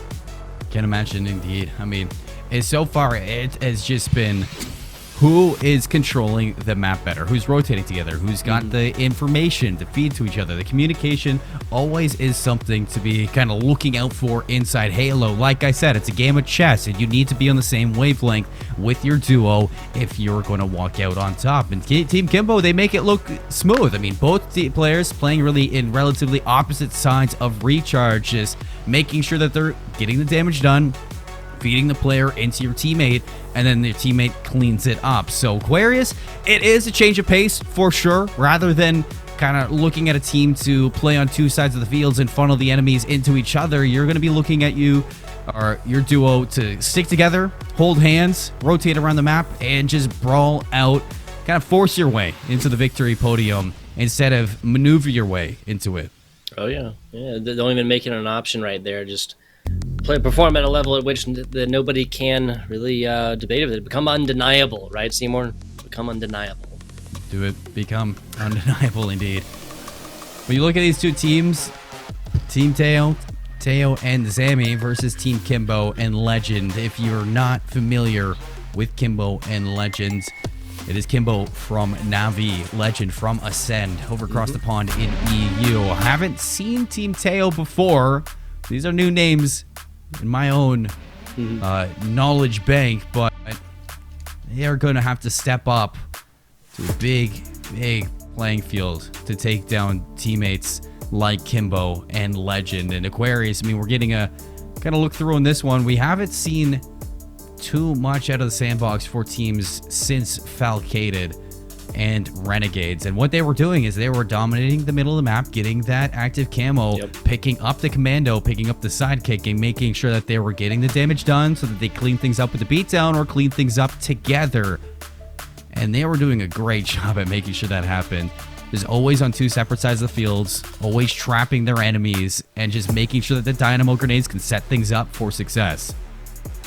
The dynamo grenades probably going to have more of an effect than the heat wave. We saw a lot of really awesome heat wave shot punches in our previous Aquarius matches, but really, and again, it's mostly going to be about those thrusts and penultimately about that active camo. Just as a bit of an update here, guys, Group F, that's Team Exotic Sniper 117, has bested their group and will be set to advance. Team Jarl Duvakin in Team 23, no name there, just a number.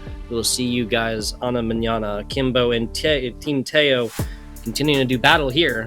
Aquarius will be next. 25-14, in case you're just joining us, was the result for the first game. Kimbo now putting Team Teo onto match point here for our best of threes. Best of five will be reserved for our grand finals. And this will be one of our last pool play matches we will get before we get to that top 8 single elimination. Excited to see when we get into the bracket. Oh, yeah. When we get these top teams playing against each other. And honestly, it's like what we're leading up to. I mean, we get to see the setup for the story inside the groups. Who's going to walk out on top? Who looks the most dominant? How dominant do they look? And you head into the bracket and you get to see these Titans just match up against each other. And it is going to be a backyard brawl, but we're heading into Aquarius for the second map. Zami on screen. It is Legend to open things up with first blood. A well-placed nade onto Teo, and let's see if Zami can swim right now in enemy territory. It is going to be Kimbo to pick up that active camo and barely slipping away with his life. So they know where Zami is. Nice play from Teo to shut down Legend. I think Kimbo dropped as well, so camo didn't amount to anything. Just like that, Team Teo taking lead early. It's a 1-kill lead, but a lead indeed nonetheless, right? Teo and teammate Zami really need to kind of get together a little bit closer right here. Moving outside of utility and now in courtyard. This is a super open area, but just like that, Team Teo knows exactly where to go. There's Kimbo down bottom, that in front. That was almost a tag, but Kimbo and Legend tagging for 2 and now taking the lead 3-2 Wise on Aquarius. Good start so far from Teo, but now the lead changes, and this is where things pick up. Kimbo, beatdown onto Zambi, sets it up for a second. Legend comes to the rescue. 5-2. Thruster now picked up. This is where Legend can start flying across the map, covering a lot of field. Gets eyes onto Zami. Gonna be looking to open things up for his teammate to pepper shots, but Kimbo's gonna drop now. It's Legend trapped. Has to respect this. Is looking to get out alive. Rotate around the field. Big collapse here from that. Legend goes 1 for 1, so making the matters the best situation. Kimbo now, can he trade it out? No, Teo, nice shots onto Kimbo. They close this lead to 1, and he is going to recover the dynamo grenades now. Yeah, so not just a kill, but 2 dynamo grenades. Something can easily set up kills apiece, and now he's got positioning onto active until the drop down right here. Bottom mid is where Teo will be for right now, and even 3-3 with an assist to boot for this player. Looking on the top, I don't think Legend actually quite saw him, but there's the shots out, and that's Team Wise onto them. Lead now taken back here for Team Kimbo in a little bit more of a dominant fashion. 5-8 for right now, Seymour. It is active camo to Kimbo once more. Last time got shut down early. This time, are they going to be ready for it? Picks up the thrusters. Defensive end for Teo. And Zami, here they come flying. Legend on in first. Kimbo can clean up. Zami gets the trade. Can he find a second one? He can. Nice shots onto both. Zami on cleanup duty and making sure that his team doesn't fall behind. A 2-point lead for Kimbo. Yeah, some fantastic stuff. Doubling up against names like Legend and Kimbo. Stuff you can definitely take with you regardless. Now Team Teo still needs to keep this one up, of course. Shocks out. That's going to be a second on Akimbo. Once again, it's Zami really cleaning up right here. I believe he's on a 4 streak right now. Seems like that's the case at the moment. Really turning things up for the team when you need them. Teo goes down. 1 life lead. Zami gets spotted. Shots are going to be there. Looking to stay alive with this heat wave. Finesse his life. Legend from below. Here comes the teammate to help him out, but peeks out and right into the enemy eyes. That's where Team Kimbo wanted you, and it's where they are going to now flip this lead. 12-9. Heatwave now in Legend's hand. Yeah, lead of 1, no real lead indeed, even in 2v2s here, Seymour. 12-9 is the beginning of something that Team Kimbo may use to close this one out in 2-0 fashion. We'll see that now. It'll come off the back of Legend continuing an 8-4 performance. No opposition on the other side, and a double kill picked up easily for Legend. 12 seconds on the camo. Who's going to grab it this time? It is been Kimbo 2 for 2. You can see that Teo and Zami looking to set up nice shots together. Legend cleans him up now. Cutting the distance in there, spots out Zami, sideways Heatwave, looking to chip off that shield. Can he finish it off? Tagged up as well, so respect is going to be shown. Kimbo grabs that active camo, but now trying to just stay alive are these two European players, as Legend still with this Heatwave, hunting, or so, fishing for a mistake out of these two players. Zami in a big 1v1 on Kimbo. Here comes the cleanup from Legend. Big team play out of Team Kimbo. Now they know where this last player is, or I thought they knew where this last player is. No matter what, he's going to find him. Shots with the Heatwave, breaks the shields on the BR to clean up. Yeah, I mean, Teo doing exactly really what he needs to. He knows if he leaves that util, sprints out, or otherwise shocks or onto courtyard area, he's going to get spotted out. Best to just kind of stick that butt in the corner. Nice stick right there, off the ground as well. A little basketball action. He's dribbling that one, Seymour. Love to see it. Team Kimbo really pulling ahead. It seems like a couple blinks ago, right? They're only ahead by 2 or so. Now that lead doubled up yet again, or just outside of it at 19-10. You're a wizard, Harry. Well, both players wizards. One can stick a grenade, the other one can go invisible. In behind Teo, taking some shots. Legend for the follow-up now. Both players in eyes, both players taking damage, and both players in the grave. Legend and Kimbo, they push their lead even farther, 21-10, 6 minutes and 41 seconds, but you talk about this is looking like this is a 2-0 game right now in Team Kimbo. They do not want to let those doors open back up and allow Teo to pull things back. Here comes the Heatwave from Legend, seeing if he can keep this forward. 2v1, and, well, caught in between a rock and a hard place, and we know how that goes. Oh, yes. Oh, yes. Quite literally. Quite literally. No actual rockets right here, but that's going to be a little bit of a comeback. Shots on the end right there for Legend. Cleans it up, and again, just absolutely dumbing out right now. 17-5, 3 assists to boot for the Legend player. Kimbo not doing poorly by any means. 9 assists really just tells me that has been Kimbo starting these and Legend finishing them. 25-13, full difference of 10 right now. There's the first, looking for the second, and that is going to be it. 25-13, I believe. So very consistent performances from Team Kimbo against Team Teo. 25-14 for game 1, 25-13 for game number 2. Consistency is what I wanted to see out of teammates of this caliber. And yes, I mean, Teo and his teammate, they were able to keep it close in certain situations. I mean, Zami was having quite the game, and you were saying the cleanup job from Team Kimbo was on point. I mean, you look at the assist factor from Kimbo, 10 assists. So, you know, Legend was just cleaning things up. But it's the same on the opposite end. Teo, 6 assists. That was all Zami pulling things together for his squad. So, at one point, it was close.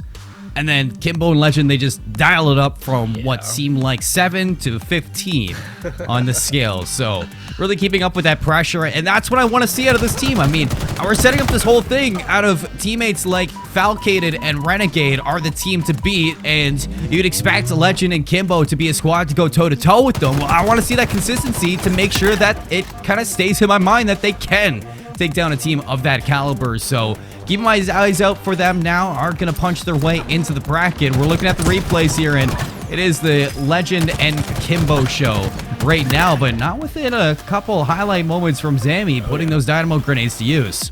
Yeah, once again, this was an incredibly close match around that 10 kill area. Not so much here, 15-10 is about where it kind of peters out, and this becomes like a lot less close. 6 like this. Some fantastic pre-nades right there from Legend, like we called earlier. But, again, consistency.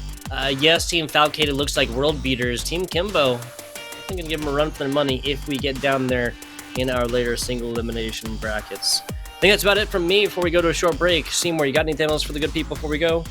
Well, folks, before we head to a break, make sure you're checking out the giveaway for the stream.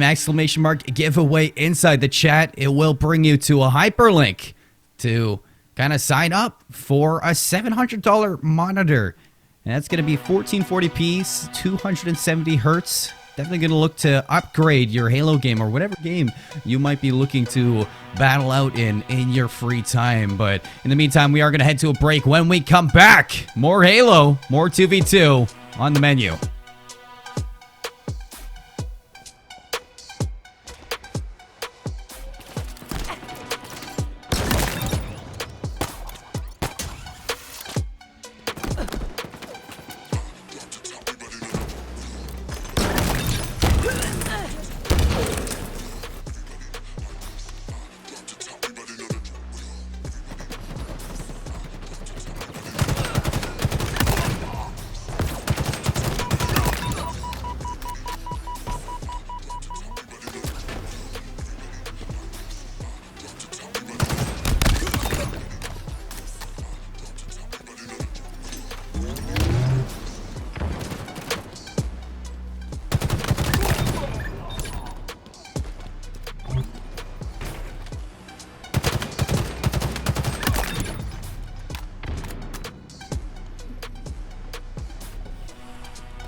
victory.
Folks, welcome back to the 2v2 $4,000 GMR Center Halo community event. My name is Seymour. Alongside me is Tugboat. We're here to bring you this action, but we're out of group play and we're into bracket play. So Tugboat, let's talk a little bit about the bracket that we have. Absolutely. Top of this bracket, Team Bunnies Waddles coming in from Group A, taking on Team Mercury right there. Minx and Exotic Sniper 117 in the second half of that. Little B action match right there. Not Panda, we saw on broadcast earlier, taking on Team Mr. Flame. And then the World Beaters, Team Falcated, taking on Team Kimbo. Now, both of these teams we have seen on streams here today, and both from some fantastic HCS teams. What, 4 of the top 16 teams represented in this matchup right now here, Seymour? 4 big teams, indeed. But, I mean, these two teams that we have on screen in round number 1, you'd think this is a grand final matchup if I've ever seen it. With big names in the lobby, this is going to be a banger of a match between the two of them. Team Falcated down at the start with a good breakoff from Team Kimbo. 4-1, they lead, and Legend lines up the perfect hip-fire shot on the shock rifle. That is as good as it gets. The jump up directly at you, hitting all 3 rounds in there. Not going to happen again close up. Renegade realizing that one. Sending a frag across to be eaten. And eaten it does get. Kimbo super low. Renegade one shot as well. And that's why you got a teammate Falcated there to bring this one a little bit closer at 3-5. Yes, it is. Shock rifle now in the hands of Renegade. Crossfire is set up from Pipes and Stack. Kimbo Legends walking right into the trap. Shot's gonna be there. Body shot now. Falcated for the call to collapse, but they are pushing right into him, and Falcated, he walks out with both. He does lose his life in the meantime, but he is gonna keep this at a 1-point deficit. 16 seconds coming up on the camo. You can see Legend down in the pit.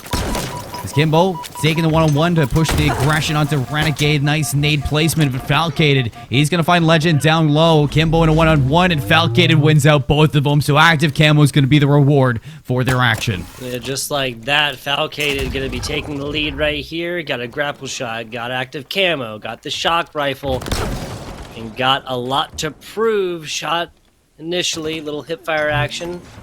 Doesn't quite find the mantle earlier. Looking at some more. Kimbo falling in the back right here. Still keeping this one to 1. Legend out, grappled in, up to Fat Legend. Can't quite get out. The chase coming in. It's going to be teammate finding that. The active camo shining true yet again. Renegade putting on a clinic as of right now. Shadow shy away for the jump. Moving across the pond now over to the side of EU. Shock rifle shot, it misses. On the escape, wrapping around.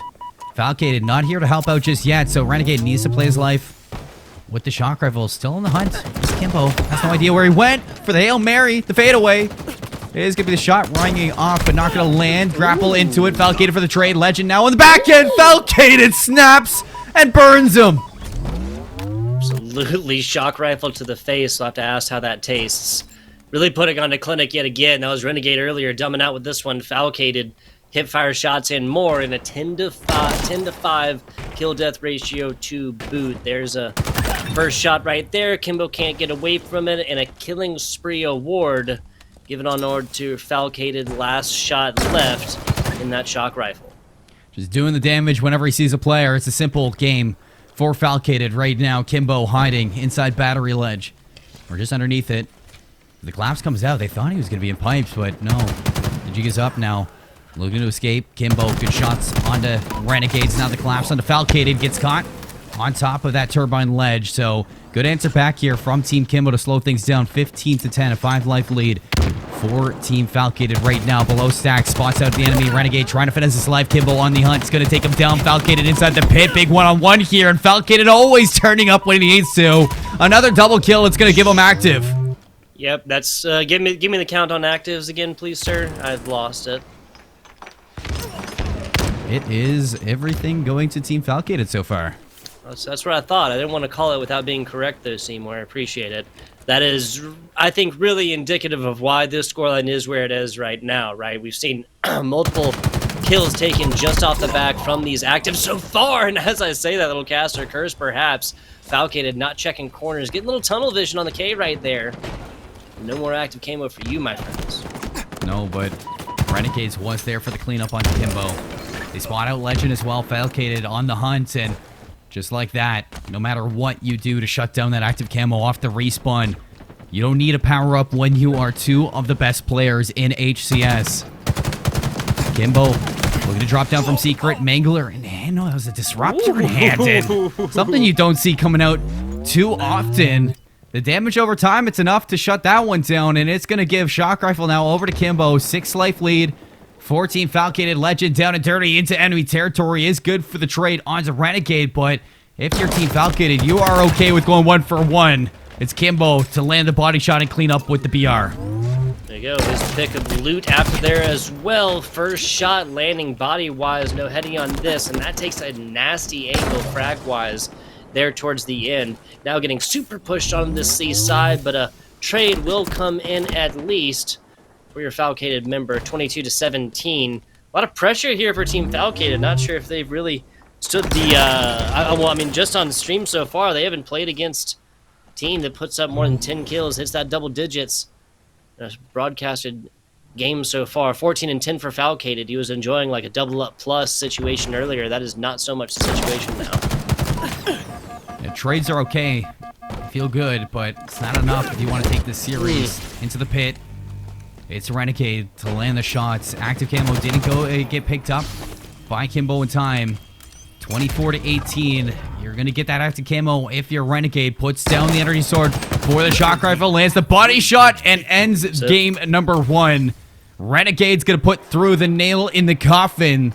All 25 kills picked up, and that is going to be recharge in the hands of Team Falcated. 1-0 start inside this bracket play. Team Kimbo, I mean, they looked good at one point, but as soon as they got going, the warm-up, it was enough to just surge Team Falcated to the win. It really was. Really was. Want to break down that last little play there as well, right?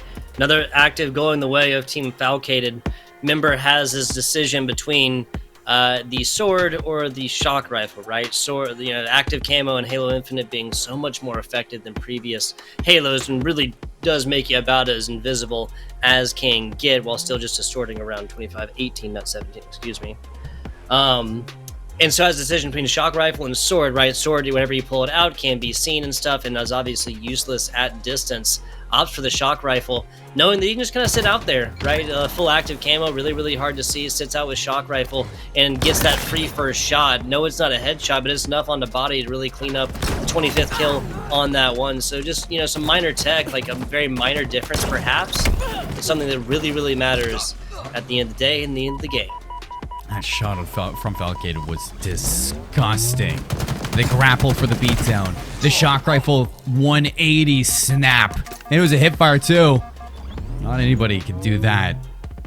I mean, some big individual plays from each end. And like we said, I mean, there were some moments at a Team Kimbo that looked like they had what it takes to pull things back. But as soon as you found a nice 2 down off the respawn, it was Team Falcated to resurge, bring themselves back into the series, and honestly just keep their lead in a comfortable position to take through that recharge. 25-18. Aquarius up next. We've seen it plenty as these maps don't change in the best of threes.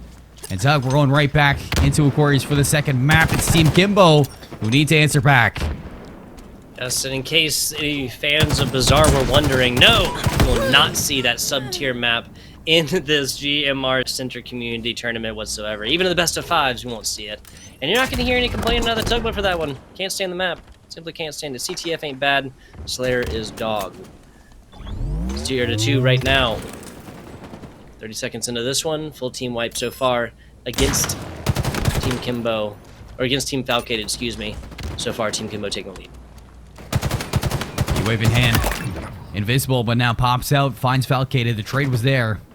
And something that we did see from Falcated and Renegades were the usage of Commando and sidekicks inside of this map. Looks like they're going right back to that strategy, and Kimbo gets put in the blender with Renegade finessing his movement, putting the thrusters to full use, and snapping that one around for a good old reversal onto an invisible Kimbo heatwave thruster for the beatdown. Can his teammate clean up the second? No, Kimbo for the trade. It is going to keep Team Kimbo up 5-3 right now. A small lead, and they're going to pick up that heatwave. Yeah, everyone talks about the Mangler, one-shot melee, Mangler thruster combination, in my opinion. And in the opinion of Kimbo, perhaps, it's going to be that heatwave thruster combination. Really is just so much to be able to close distance and whatnot at that point, and single shot, single punch comes very, very quickly. Nade kill granted the way of Renegade. It's Team Falcated now 1 kill away from tying this one up here, Seymour. This is not a weapon you see very often, the Pulse Carbine. It's 2 shots. If you land both bursts onto a teammate, it will, or onto an enemy, it will crack their shields. But this will do it to a teammate too. Yeah, you gotta land them all. Plasma grenade is gonna flush Kimbo out. Nice shots from a teammate to tee him up for that kill. Active camo now in the hands of Kimbo once more. As this is a big turnaround for the power-ups of Team Kimbo. And let's see if he can put it to use. Gets hunted down. Falcated looking for the cleanup, but a little bit confused of where he went. And it's gonna be Kimbo to turn around and clean him up. Up top, Renegade's gonna get the beat down. And he is gonna keep them at a 2-life deficit. Kimbo pushes the 3. Kind of thinking about what is necessary, right? I mean, these symmetrical maps, it is always super important to try and take this top control, mostly car side obviously being the preferred one for this one, the planter side mostly neglected. Nobody's really doing a poor job of that. It just kind of seems like, I mean, right now, Kimbo and teammate are like kind of in this middle area. Yes, they lose one right now, and now Kimbo's put into a bad 1v1 situation where he's already low right there. You give up that top position, that's frequently going to happen. No matter the first-person shooter, Seymour, I think it's fair to say you're going to have that vertical advantage when you are the one up high. 2-life lead, heatwave in Renegade's hand. Where did that stick come from? I did not see it. But that is not what you like to get. It was Falcated's grenade. Things you hate to see from a teammate. And it is going to now put them down to 7 lives. So a team kill is going to take a kill off the board for Team Falcated. Now down by 3. Renegades gets back on the respawn. Takes down Kimbo. Wraps around good shots to the Legend. And is going to cut this lead to 1. And you have to think, no team nade. This is a tie game. I hear you on that. I hear you on that. I've never done that before, so I don't know how that feels. I'm not sure what you were saying. But anyway, 2 shots here from Falcated. Gonna be fighting the first. The shot punch on the second. Can't connect. That was a shot grenade at the end, and that was a Falcated that is as low as gets. You see that? He had no health left, no shields left. Strong gust of wind would have blown him over. Good shots here from Falcated, keeping Kimbo in a respectful manner. Look at Renegades flying off the information. See if you can get behind Kimbo and find this kill, but we'll give him a ring around the rosy from both ends. Kimbo pops out, finds Falcated, who's already tagged up. Now alone, Renegades scared what to do here. Legend goes down from a stick. Renegade peekaboo, and he's gonna put both down. Once again, member of Team Falcated always dumbing out, right? Renegade 10-5 right now in the assist to boot. 4-7. Falcated almost the flip situation. A little bit more than 500 even KDA, or KDA, I guess I should say. What, 8-8? What was that 3-8? Oh, excuse me, Legend. I thought that was 8-8 for a second ago. No, it's mostly Kimbo, and so both teams really kind of having a superstar player and then more of a support player on the other side. On board with Renegade as of right now, as Falcated is up by a single kill. Blue Util. Go ahead. Maybe still, we haven't seen too many assists on both teams. It's been mostly just these one-on-one gunfights and the cleanup. And the other one has been a secondary gunfight. Indeed, a shot grenade here from Falcated, looking to clean up Legend, but valuing his life 14-13. Going to hold hands with his teammate. He waves to be in. Dynamo grenade from afar. It must have been his teammate, but still, Kimbo's going to find it. Around the outside, it's Renegades looking to play a little bit of janitorial business here, and the cleanup on aisle 9. He is going to pick up the 2 kills and push them back to a 2-kill lead. Let's see what you did there, aisle 9. I like it. I like it, Seymour. On board with Renegade yet again. Blue flag will be starting this one up. Falcated teammate a little bit farther away, spawning onto that car side. And active now up. Kimbo providing pressure from this top area. Renegade attempting a frag on the beginning, but Falcated finding a K right there. Now pressure onto Kimbo. First nade will put Kimbo probably one shot right here, but has active. That was a melee to begin with. Renegade tries to get out. Not gonna happen. This is a good bounce back from Team Kimbo inside Aquarius. Yes, down by 1, but they are keeping this competitive. Inside map 2, Kimbo alone in between both players. Trying to slip through enemy lines, and I don't know if Team Falcated are going to read this one. Yeah, it's Kimbo in the active camo, so slipping through ties us up. Falcated back fridge. Here comes the clash for both. They know where he is. Shot's going to be in from Kimbo. Thrusts on out, looking for the teammate to clean it up, but it's Falcated just dancing right now. Enough for Renegades to come up the respawn and come to the rescue. A 2-for-1 is going to put Renegade and Falcated back in the lead. Yeah, again, little ring around the rosy, this time on fridge side right there. Comes out with Falcated on top, 7-11, and I'm not talking gas stations right now. For Falcated, there's the initial shots, tries to get out, gets the first heat wave shot, so damage is on. There's a shock nade initially, but of course that means that Falcated cannot move through here. Heat wave in hand, getting back to those shields soon, not gonna happen. Legend tries to whip around on him, not gonna happen. Down bottom, that's Kimbo, taking down Falcated, damage on, trade comes through. Again, Team Falcated up by a single kill right now. Big pickups from Falcated, getting Mixie, keeping them in the lead. Kimbo is going to recover the shields. No information yet on Falcated and Renegade. You can see them through the map on our screen. The names completely separated. You're looking to see them synergize on 2 ends of the field to see if they can feed these players into each other. Stick's going to be there. Kimbo, hello, goodbye. Another stick from Renegade, and it's just going to keep them in the lead. Legend, you can see him cowering behind that pillar. He's like, okay, gotta wait for the respawn. Yeah, we're going to give him active camo, but you can't allow any more kills to go the way of Team Falcated. They only need 3 to move on into the bracket. Yeah, what? So punching the ticket right here will all but guarantee them into the money as well. Top 3 getting paid out. Top 4 being decided for the result of this match and the next. Commando and Hando. That's me, Kimbo falling first, looking for the second active, paying off in spades again. That's going to be a trade, but 2-kill deficit, only 1 kill away for Team Falcated. On board with Kimbo right now, pre-nading out to blue courtyard right here. Same thing for Falcated onto the bottom planters area. Top Has to be planters perfect. now. It does. Perfect play from that. Did it land? I thought the stick was going to hit him, but no, Kimbo lives to play the bigger game now. Legend up top. Big one-on-one against Renegade to see if they can stay alive. Kimbo's going to finish that off now. They know where Falcated is. 24-23. One more kill will tie this up. Falcated up top P2. We're going to play his life. Wait for the respawn on Renegade. Still a little bit of a cushion, but it's a small one. As Team Kimbo, they need to ice up right now if they want to see map 3. Falcated caught on the jump, trying to get the recovery. Legend is going to beat him down 24-24. Kimbo's going to drop. Team Falcated move on. Wow, yet again. Kimbo coming through. Last time they saw the scoreline, it was going their way, but as it is, Aquarius getting down as close as it can get. Again, Seymour. Again, that was Kimbo and Team Johan earlier. Once again, not going the way of Team Kimbo. That was a tiebreaker situation as well. Check out some of these replays here towards the end. Falcated just kind of, just getting lost in the wind right there. Some fantastic stuff, some death from above, if you will, from Renegade. And you know, if this was going to like 27 or something like this, then we would still have a game right there, because I was so close to like another tie-up situation. But the quintessential 25 coming in here. Renegade finishing this one out. 11 deaths, 18 kills, some fantastic stuff, and assists to boot. 8-14 for Falcated. Legend and Kimbo, a lot more even numbers. 10 and 13 is nothing to shake a stick at. 14-13 is positive. And again, both of those players assists to boot. Fantastic indeed. And talk about that means that Falcated, Renegade, move on even farther to round number 2.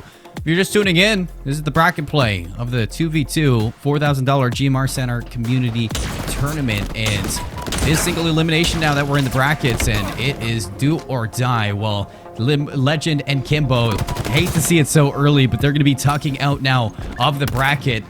Falcated and Renegade is one step closer to grabbing that prize pool. We get a little bit of replay from that, and yeah, you're right. I mean, Legend and Kimbo, they just like to play Aquarius close, but in the end run, Falcated and Renegade, they did what they needed to keep that lead throughout the whole series and close out when they needed to. Falcated, in the last little bit, thought he was going to get upset. I know, that was a little bit mixy the way he was jumping over the teammate, but it was Renegade coming to the rescue to clean up from, as you put it, death from above. And as we're looking through, you can definitely see them just utilizing every aspect of this map, playing together, collapsing when they need to. And even still, I mean, on both ends, you can see that they're feeding in Kimbo and Legend to the spots that they want them. I mean, constant times you see them disconnected, and it's just because they're so comfortable in their 1v1s. Really are. The earlier play on the blue flag, Legend, I like his read on getting away from this frag, but at the end of the day, Falcated just a tough player to get away from regardless. I think that was Kimbo on the bottom, thought they might have had a little bit more wiggle room to kind of like sprint out and get through this bottom planters area. Not 100% sure. Theory crafting indeed on that one. With that though, we have the culmination parts of our bracket. Team Minx has put down Team Exotic Sniper 117 in 2-0 fashion in the match number 2. Match number 4 goes 2-0 as well. This one for Team Falcated over Team Kimbo. Not My Panda, Mr. Flame, still doing battle, as are Team Bunnies Waddles in Team Mercury. You can't say that one without giggling. It makes a team I haven't yet seen on stream, or we haven't yet seen on stream, but I'm excited when they do come on board. So folks, we're going to head to a break, and when we come back, we are going to continue with the bracket inside round 2. So stay tuned for some more 2v2 GMR Center Halo Community Tournament. We'll see you in a bit.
Welcome back to the $4,000 2v2 GMR Center Halo Community Event. My name is Seymour, alongside me Tugboat. We're heading into round number 2 now of the bracket. Let's take a look at it, Tugboat, because we have had some banger matchups so far. Before that, actually, prize breakdown. I jumped the gun a little bit too much. And why don't you run us through what are we playing for here? I mean, this is close now to some teams walking away with money. Oh yes. What we're playing for is USD. Yes, that is United States dollars. 2,000 of them going on to this first place team. My math tells me that both members in the 2v2 tournament here will be going home with $1,000 apiece. 1,250 going on to second, 750 going on to third. So still some very solid cash just for getting second and third. Now, of course, we are in the semifinals as of right now. Winner of this will be guaranteed at least a few $100, but from the 2K first place, the 1250 second place. Let's go ahead and get into this one first before we start talking a little bit more about money. Now, loser of this goes to third place matchup. Winner of this goes to the grand final. Serial on screen with the shock rifle camo combo. You're looking at Serial and Minx versus Bunnies, Waddles and Hero. Both of these teams notable in the Halo community. It is going to be a tough one for them to walk out for. Minx is going to find a big kill. Recover the grapple hook and the shock rifle. Get up top inside glass. See if you can rail off some shots now with the shock rifle. But no, misses the mark. Has to duck out and respect the gunfight. Their shields back, now back on the bridge. Hero Deliver puts her down where she stands over there on the C plat right now. Now, such as wise play, right? Hero Delivers, gets the shots in right here, finds the K, gets a couple shots on, but teammate is spawning back, nothing doing. Now back on the top A plat, fantastic positioning, moving on to control. A little bit of ascension from the bottom and pushes that one. Not sure if I'd chow that. Not sure if I'd chow that, Seymour. I mean, not a lot of people would, but when you want it here. And Serial, he's got it. Big beatdown onto Bunny's Waddle. He's going to bring him 5-3 now. 2-kill advantage. 20 seconds of the camo. Looks like Serial has the back door closed so far through pipes. Looking to sneak on in, get in behind, deal some damage, and flush some players out. Nade up top, inside that battery ledge. It is going to be the drop down. Nade is going to land on Bunny's Waddle. Hero for the trade, but the close from Minx, keeping him up 7-4. Active camo coming up shortly. Minx nailing some shots on over to Hero. Now drop down gives him some to Bunny. Active picked up. Team Bunny's Waddle's not in a position to really push this one. Doubled up action as of right now for Team Minx. It's going to be Serial at 5-2, Minx at 3-2. Catch out your corner here. Minx rocks right past Bunny's Waddle. It is going to be a 2 down now. For that, as great positioning tucked away, is going to push this now to 2 life deficit. Team Minx still in the lead. Off the respawn inside elevator. Looking to break on out now. Minx inside Mangler trying to finesse their life. Is going to drop down the plasma grenade on the exit. Still alive here. Team Minx and Bunny's Waddle. I love this play. Dropping down into the pit. They have them trapped back control. Moving on to pit now, looking at bottom. That's Serial on their side. Bunny's Waddle opts to get out of this one. I think teammate is low as well. Now moving from top plat. Serial sees it. Bunny's Waddle whipping around. And Serial does not push this, really. Wise decision, actually, because they know they have the shock rifle on the other side. Now trying to get something done down bottom. Plasma first. That's got to be more damage right here. Now looking for some more. There's one. Minx on the other side looking for the second. No frags to be spoken of. And that is Minx played on this corner right now. Bunny's Waddle, a fantastic double to tie this one up. Ooh, caught lacking though in reloading, and Serial off the respawn. A shock rifle for a reward. There's a big bounce back from Hero to get this gun back under control. Bad timing. I know we can see them and they can't, but I was so ready for that shot to hit its mark. Instead, Bunny's Waddle now back control. Staying alive here, wrapping around Serial, caught inside the scope, tries to go for the fadeaway, but Hero shuts him down. That's a big kill for them to tie us back up at 10 apiece. They know where Minx is at as well, so you see Bunny's Waddle now trying to recover their shields and lay some damage down onto both these players. Serial gets caught out. Shots are good so far. Insert back, makes the beatdown. Excellent play at a Hero. Bare lead right now of 1 kill. Everybody doing pretty decent numbers-wise. The biggest real numbers we've spoken of is 7-5 NSG Serial, Minx at 3-6. 6-4, fantastic numbers, but nothing really to write home about and brag. 5-6, not bad at all, especially when you have that assist to boot. On board with Bunnies, now moving on over to this grapple area. Gets one with the shock rifle, so this is Team Minx that may have heard that, but otherwise are not going to know if this shock rifle is not there. And they really only have a couple different ways to push this, Seymour. Hear no evil and see no evil right now with the active camo. Still a 1 life lead. As Bunny's Waddle, the camo has got away. Hopping up top and just off mark. Snaps a little bit too far to the left. Looking for the answer back. Just on the outside to the left. Minx, are they going to read it? Yeah, they do. The grapple hook and the cover. Serial gets the shots done. Takes out Hero now.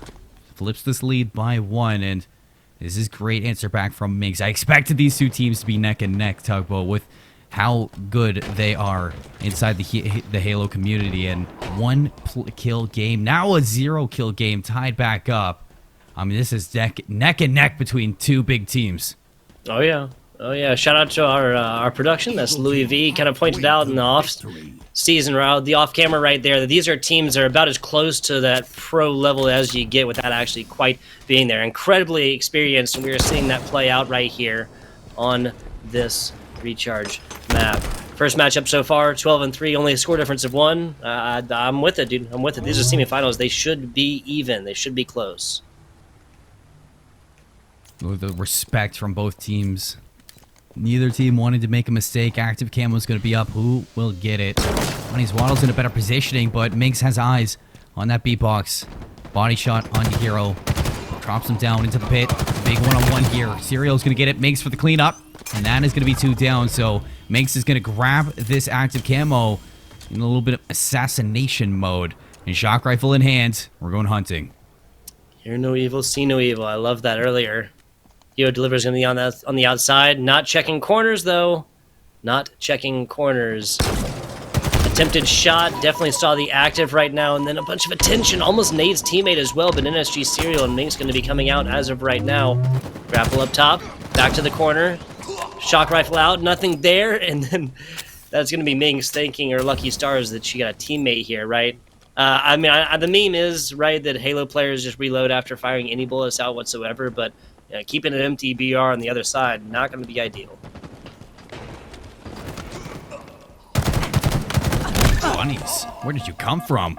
In behind, sneaky action. Minx still getting the trade, 17-15. Serial's going to spawn up right next to the teammate. Minx still with the shock rifle in hand. 12 shots in the chamber and 9 inside the mag. A little bit of a fade away, but it's not going to hit its mark. Hero up top of the catwalk. Spots the shoulder. That's all you're going to see.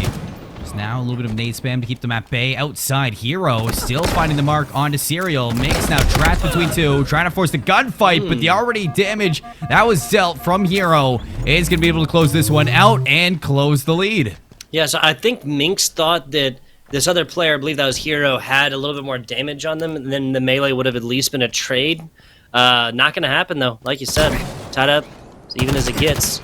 Minx providing a lot of irritation on the side, and it's still going to be Hero that comes out on top. Shock rifle or not, back down to pit, and Serial gets super low on this one. Grapple out, use active camo after the full pin right now. Perfect bait and switch right here. Jumps over after active is activated. After active is activated. That was a mouthful right there, Seymour. But finds advantage from it, and now pushing on into pipes. Say it 10 times fast. Somebody, After I dare you, in chat. 19-18. Serial hunting with the active. Peekaboo. See you later. Now into pipes. Spawns out on the teammate. Renade's going to be there, but already jumping up into the bat ledge. Is going to be this player. Minx on the information is going to double down for the team. 21-18. Shock rifle picked up. Going for the fadeaway, but not going to hit. 3 minutes and 15 seconds. The time clock is being run down now, Tugboat, but 4 kills left for Team Minx to put this away. Only up by a few, though. By a few, I mean, yeah, good point, but Team Minx up by 2 kills. I feel like that's the largest lead we've seen since single-digit scores, right? Something like that. An incredibly close first game. Have it no other way here for our first semifinals matchup of the GMR 2v2 4K community tournaments. Minx getting a lot of shots from different places, but none of them headshot-wise. Barely any damage off the top right there, barely any to come back at. Minx getting super low, and then 4-shot, I believe, from from Bunny's Waddles. Still can't say without a little bit of a giggle. Tie game, 21 each. 2 minutes on the clock. Plenty of time for these two to duke it out and close it out. Minx and Serial pushing from the C long into C plat here. Shots are going to ring out from Hero. Still taking some heat to Serial. Shock rifle looks like it's in hand. Nice nade placement to take down Hero. Lead back in the hands of Team Minx. They know the second one's going to be here. Bunny's Waddle trying to duck out. In turn on the great escape. Was still being hunted down off the respawn. Hero taking some shots from Minx. The clutch not going to grab. Barely sneaking away. Active camo popped up. I'm pretty sure it was Serial who picked that one up, and off the recovery, it's looking like Bunny's Waddle looking to shut down Minx. You get that, but Serial's still treading it out. Acticam was up, shock rifle grabbed, trying to find the second, not going to present itself, so staying back at 1. Active camo, looking to push this lead. Master classes, both sides putting on here in the last 90 seconds or so with a 1-score difference. Lot coming in there more. There's it is on the very end, and Team Minx gonna secure it. 25-22. It is not numerically the closest game, but I gotta say that really felt like it. We've got a couple 24-25s. Those have more so been off the back of big comebacks so far, Seymour. This one was started close, got close towards the middle, and came in a razor's edge there towards the end. It might not have been the closest match, but it was the closest long drawn out match. They weren't just respecting gunfights, they were respecting positioning, trying to force some mistakes on either end of the field, and rotating each other around in a nice little tango. It takes 2 teams to tango, and these 2 players, they are dancing with each other. Now 25-22 on to recharge. It's going to be Team Minx stepping up to the plate to lead the series. We're heading to Aquarius up next, where it's Team Bunny Waddles who need to answer back to send us the distance over to Streets. Now, it's going to be a tough one, but you take a look at that. It was 17 kills from Serial, 8 from Minx. You look at the assist column, though, and you look at the damage that was done. It's a lot out of here from either team, and Minx always dealing damage that Serial can clean up when they need to.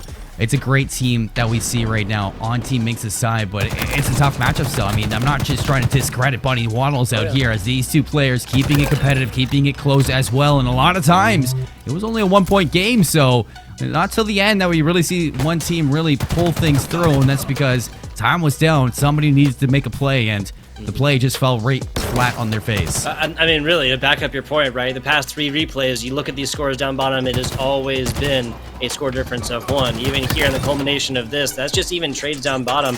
Goes from 13-13 to 14-14. Next one, still tied up, 17-17. Once again, everybody, it might have ended a 3-score difference at the very end, but this was anybody's game until about that last 120 seconds ago, until pretty much about right now. Still a 1-score game. That's when I freaked out as well, because Hero Delivers had some absolute cracked movement to be able to get out of the way of danger from there. And even this, just again, a trade at the very, very end to keep it at 1. Trades, I mean, in 2v2s, maybe in a 4v4, it's feel good when you do get some trades, but in 2v2s, trades just don't cut it. You need to be a lot more smooth with your setups. You need to be a lot more clean with your execution. And now on Aquarius, I mean, we've already seen 2 games on Aquarius from Team Kimbo, 25-24. I mean, this is a close map. It's going to play close. And I expect these 2 teams off respawn to just be rotating once more. You brawl it out with each other. Try to play for the sandbox. You got plenty to work with the thruster, the camo, the dynamo grenade, sidekick, even the commando coming out to play from Team Falcated, and I want to see who's going to use it to the full effect. So far, Team Minx, I mean, I saw them grabbing that shock rifle and camo quite a bit. Off the start, once again, it's going to be Serial. Nice shots from Minx, and Serial once again closes it out. It picks up a couple boosts to boot at the end right there. Taking this one to the past, using the past to predict the future here, Seymour. But last time we got the 25-24 on Aquarius, both times actually. The other game, the first game, was not as close. 25-18 was the Falcated Kimbo matchup. 25-14 was the Kimbo Johan matchup. Will this game see the same similar scoreline as the first? The past says no. 3-1 off the break. It's a great start from Team Minx to keep up their success from game number 1. Shots out. Is going to duck Serial down into utility. He's going to recover and wrap around 2v1 out here. Bunny's going to fly. Shots down Serial. Where's Minx? All the way down into bottom Hydro. So we're going to now stay alive back inside their own utility closet, waiting for the respawn to come up, and Serial spawns all the way back. They get the spot out, calls out for Bunnies to try to push this one in. Nice nade placement. It's going to find Serial's back. Minx now in a one-on-one. Both teams have to respect it. Looking at Hero to collapse with his teammate, but still alive is Minx, and Serial back on the respawn block, able to help out their teammate. Oh, Minx gets perfected down bottom even after Bunny's waddle is mega low on this one. What a way to take the lead here, Seymour. What a way indeed. 5-3. I mean, that was 3-1 right off the rip, so that is 4 unanswered kills now from Bunny's waddles. Team Minx on the back foot here, and nice answer back. The slide finishes off on 1. They know where the second is. Flying on in, the beatdown. Minx does it all. That he does. Or that she does, excuse me. 5-5 right now. What was just as impressive from Team Bunny's waddles earlier, literally Team Minx comes back, does the exact same thing. Even KDs between both teams as well. One member 3-2, one member 2-3. Some scoreigami right there we may not see again. Pistola in hand, but that's still gonna be Serial. Finding some more bottom planters is where it's going down. As Team Minx flips the situation. They were just down by 2, now they're ahead by 2. And Serial says peekaboo with the camo once more. So, ahead by 2 in the closet. Minx flying right now. Thruster on back, trying to scatter the shots from their teammate. They do so. Serial pops out. A little bit of damage. Hero's able to shut down that active camo, but Minx once more to trade this one out. 9-6, back up to a 3-kill lead for Team Minx. And look, she is not slowing down here. Relentless pressure out of Minx. I love the super quick reaction to the first shots as well. Pistola out! Oh, gets all of them in body. Last one to head would have been a different story, but still, Minx, after a 2v1 trade right there, still ahead by 2 kills. We have not seen more than the score difference of 3 since the very end of last game, and again, it took the entire game just to get there. That is not gonna change anytime soon. Just like that, the Bunnies come roaring back, which might be the first time that sentence has ever been said. Bunny is not known for their aggression and rage, really, Seymour. No, they're not. Patience. Patience coming out from both these squads now. Tucked away, 10-10. Bucket fly. Serial gets punched. Nice play from Hero to deliver that kill. Minx now in the back. Information is there. And it looks like they want to collapse as well. Minx, when are you going to get in this situation? Are you able to walk away with at least one? No. Killing spree at a Hero. Snaps back around for the respawn. Active camo is going to be up, so these next couple kills, they're going to decide who gets this active camo. It looks like Hero wants to make a play for it. It would be big now for Bunny's Wall to push their lead. Really would. Two kill difference. There's the third. Now they're tying the biggest score difference we have seen from here. I'm going to say Team Bunny's Walls might really get aggressive on this one. Still 3 active in hand, though. Trades on the other side as bottom planters. That's where the rotation comes through from. Hero delivers ops to take the top positioning on this. Once again, no matter the first-person shooter, always have advantage on this. Spawns can be wonky, and this is Hero just really deciding that those are going to be coming from the other side. Serial, solid frag to start this one off. Still active down bottom, so nothing to be seen out so far for Hero delivers. Or against Hero delivers, I guess I should say. 9-5 right now for this player. Quiet. Inside the setup. Into the closet. Minx is going to take some shots. That is 2 down once more. Another brilliant collapse at a Team Bunny's Waddles. They're going to push this now. 4-point lead. 16-12. Respawns coming up over in the P side. There's Minx up top. Serial down low. Information on the Minx. Shots are going to ring out. Serial coming to the rescue. Trying to deliver some shots onto Hero. Trying to get their teammate out of it. Now pushing the aggression back on in. Cleans up Hero with the help of Minx from afar. And now let's see if they can collapse on this last one. Yeah, Bunny's Waddles on the inside. Minx does go down, but the trade will be there from Serial. Yeah, so Bunny's Waddles does find the trade on one right there towards the bottom, but It just kind of took a little while to get up top, right, and to kind of answer with their teammate. 2v2s, that's all you got is a single teammate. That one's going to spell out 2v1 situation earlier to negate one of those kills. Just like that, another situation. Now, you want to talk about trading. Team Bunny's Waddles will be more than willing to do that out for the rest of the year. You trade 1v1 all the way up, they'll just go ahead and win 25-22, which is exactly what Minx did to them. Game number 1. Big shots from Minx to find one now. Information on Bunnies, looking for the escape, but Minx still in the cleanup. 9 and 8 from Minx. Looking to lead the way for the team, but 9 from Minx, 8 from Serial. Active Cam's going to be here. Pre-Nate's going to be out. Look for the cleanup. There it is. Perfect as well out of Serial. In the back line, Bunnies, Waddles looking to stay alive. The Active Camo is going to reach in their shields. Is able to trade on the Minx, but still no. They're lurking. Beat down from Serial. Lead now 19-19. Chalked off the board. We are tied. Apiece. Folks who are just tuning in, 25 is going to be the finisher for this one. And if you look up top into the scoreboard for the semifinal, you can see it's 1-0 right now for Minx. So Bunnies Waddles are going to need to take this Aquarius if they want to stay alive in the bracket. This game started out close towards the middle, had to actually developed a difference of 4 kills. Now we're ending close yet again. This is series point, match point, tournament point, everything for Team Bunnies Waddles. They need to take this one, and they're acting like it now. 1 kill lead right now, not going to matter. Minx finds a perfect spawn, slides out, and gets her shots in immediately. Just like that, Bunnies Waddles take another kill. Bunnies Waddles is going to be able to get out of this one, so denying the situation they just found their teammate in just 30 seconds ago or so. Moving in tandem, Team Minx, Yellow Planter's side, onto their bridge and moving on into base right now, but really going to be operating within that doorway right now. NSG Serial might get called out right here, and does. Goes to courtyard, and many players are going to fall out there for good reason.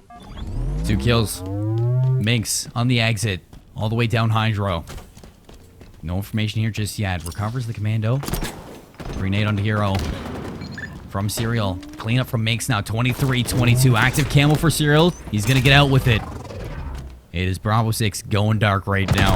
Looking to pinch out on Bunnies. Waddles now makes the early shots. Nade into the corner. Not going to find it up top, maybe. No, it's Serial to clean it up. We are even, Tugboat. 23-23. Bunnies, Waddles, if they lose this, they're down into the 3rd place spot. Team Minx, they're looking to put them away right now and secure their grand final spot. Oh, hasn't been seen. Serial getting super sneaky with it. Frag down the bottom does get seen. That takes everything shields-wise off on jump up right now. Minx has to cover this. Make sure nothing happens. This is almost guaranteed to go down in 2-kill situation. Shots from the back. There's a trade. Now 1v1. Hero delivers and Minx are it. No frags to be spoken of. That would have made mincemeat right now, but Minx gets out of it. Another true neutral situation purchased here in a 24-24 situation. Big plays to value life. 1 kill to either push us to streets or finish it here. Thruster is going to be picked up. You can see through the walls. Team Bunny Waddles playing hand in hand inside their utility closet. These dynamo grenades, they will be deadly. Looks like the information is going to be there. Shots at range. Serial trying to stay alive, but Serial's going to get caught. And it's Bunnies Waddles to push us to a map number 3. Streets is on the menu, folks. We are going the distance between these two. On the menu indeed. Let's hope that Streets was just as tasty as Aquarius, just as tasty as Recharge. 25-22, 14 Minx. They take it in a narrow fashion, or what we thought was a narrow fashion, in game numero uno, 24-25, the nail biter, the very end situation right there. And at the end of the day here, Seymour, that literally comes down to one minor misplay with a thruster, right? He hits corner right there. If he gets on the other side of this, we could still be watching this game. We'd still be watching 2 teams just dancing, doing battle back and forth constantly. As it is, got caught in the corner, double shotted, and put you down where you stand. Nail in the coffin there for game number 2. Game number 3 coming in here. The second Streets game we will get on stream here today. And the second one that comes off of a 25-24 win. Who'd have guessed it? Who'd have guessed it? I definitely wouldn't have, but a lot of people were hoping this would go the distance here in the semifinals. As we're looking at the replays now through Aquarius, this last little bit was so smart out of Minx and Serial. They wrap around. I mean, opportunity for Serial to get those dynamo grenades. In fact, it would actually favor this position. You know, having those players trapped into utility. Serial looking to pick something up. The shots come through, and then you can see up top, Hero is like, hey, I'm here too. You got to take this gunfight. The thruster's up, hits the wall, and a Hero is putting that final shot in. I mean, this is just so unfortunate, and honestly, a big misplay out of Syria. I would have liked to see him push a little bit farther to the right, grab those dynamo grenades, and set off a chain reaction on the inside of utility for Minx to try to clean it up. But no, Hero coming up with some big shots to put this away and keep them alive inside the winner side of things. So theory craft with me here, Seymour. The thrust that comes down, it wasn't the thrust that he messed up. It was the decision to go back when he's out in the open. You thrust down, even initiate like a slide, might have been able to get down to that bottom cover. Regardless, if you get down there and you're alive, now those two players are pushing towards you while your teammate has a back. A single backsmack away, I mean, you can die with 1 health and 0 shields, and 24-25 goes the other way. We're not even watching a Streets map. As it is, though, we do have the results. The other side, Team Falcated did put down their other squad. They'll be awaiting the winner of this matchup in the grand finals bracket. Now, on the other side, even the loser of this is not technically out of the money quite yet, guys. We are paying out 2/3 as well. EFU/GMR is paying out 2/3 place. You will not be getting any of Tugboat's dollars, unfortunately. I don't have a whole lot to give away for Halo competitions, y'all. 750 for 3rd place. So again, even the loser of this, not technically, at least entirely out of the money once this match does get complete. We'll see whose stocks we're going to want to invest in right now between these two teams. Minx or Bunnies Waddles. Serial comes out with the trade, still player alive. 3v3 off the break off, picking up the spike grenades. Bunnies Waddles keeping up the pressure as well. Spanker's alive. It does seem like two very disconnected Team Minx players. Minx on one side, Serial on the other. Shots running out onto Bunnies is going to drop him down. Doesn't look like Spanker's up anymore. It seems like somebody does have it in hand. Who is it going to be? Oh, Spanker is still alive. Serial's going to find that one kill. Onto Bunnies Waddles. Hero gets spotted out. Looking for the collapse onto this last, and that is going to be an opening. But maybe, in fact, with the way they built these players, respecting a GA, respecting not to pick up the Spanker and just duke it out with good old-fashioned BRs. Honestly, I would love that, but I think really what this has been is just kind of trying to monitor these spawns and whatnot. Not 100% sure. 100% sure. I guess we'll get confirmation on that if once it gets picked up, I suppose. 90 seconds into this one, 8 kills already going into this. Looking to top C, and now that beast catwalk right here. NSG, Serial, and Minx really trying to find a way in edgewise. They'll take it any way they can get. It looks like they're gonna be opting on A side right now. Nice thruster to get out of the way of danger for right now. Bunnies Waddles on the other side, and inside tires. Bunnies Waddles. One shot is one shot gets. Still able to keep the dream alive though. Dream alive and dreaming big. Hero's gonna get the beat down onto Minx, who has relatively been struggling this time around. 1 and 2 assists, so providing some good damage for Serial to clean up these kills, but a 1-kill game, now a 2-kill game. Bunnies from 1 to 2, shots down both players out of Team Minx, 7-5. And now the respawns from Team Minx. It looks like they're going to be down inside Tram. Hero with his back turn at the moment. Bunnies down deep in enemy spawn. Serial is going to look to get out. Minx comes to the rescue. Nice shots on Hero. Second player in the backline is going to be Bunnies Waddles. And finally the shot's going to ring out. Minx trying to escape. There it is. Gets up top now into Commando side. But still the pressure is on. And Bunnies big kill onto Serial to keep their lead at 2. I really changed there numerically so far. 6 and 2 Bunnies Waddles dumbing out right now. 2 and 4 Heroes. And there's another one for Bunnies Waddles taking on to driveway right now. And SG Serial realizes his position on this one, trying to get out of that. Looking on to B Cat and B Steps. Other two go the way of Bunnies Waddles. Bunnies Waddles, of course, take this one. That'll be what is as reverse sweep as you can get in a best of 3, right? 25-22 for Minx in game 1. The nail biter. I know I've said it before, but my oh my. 25-24, game number 2 for Bunnies Waddles.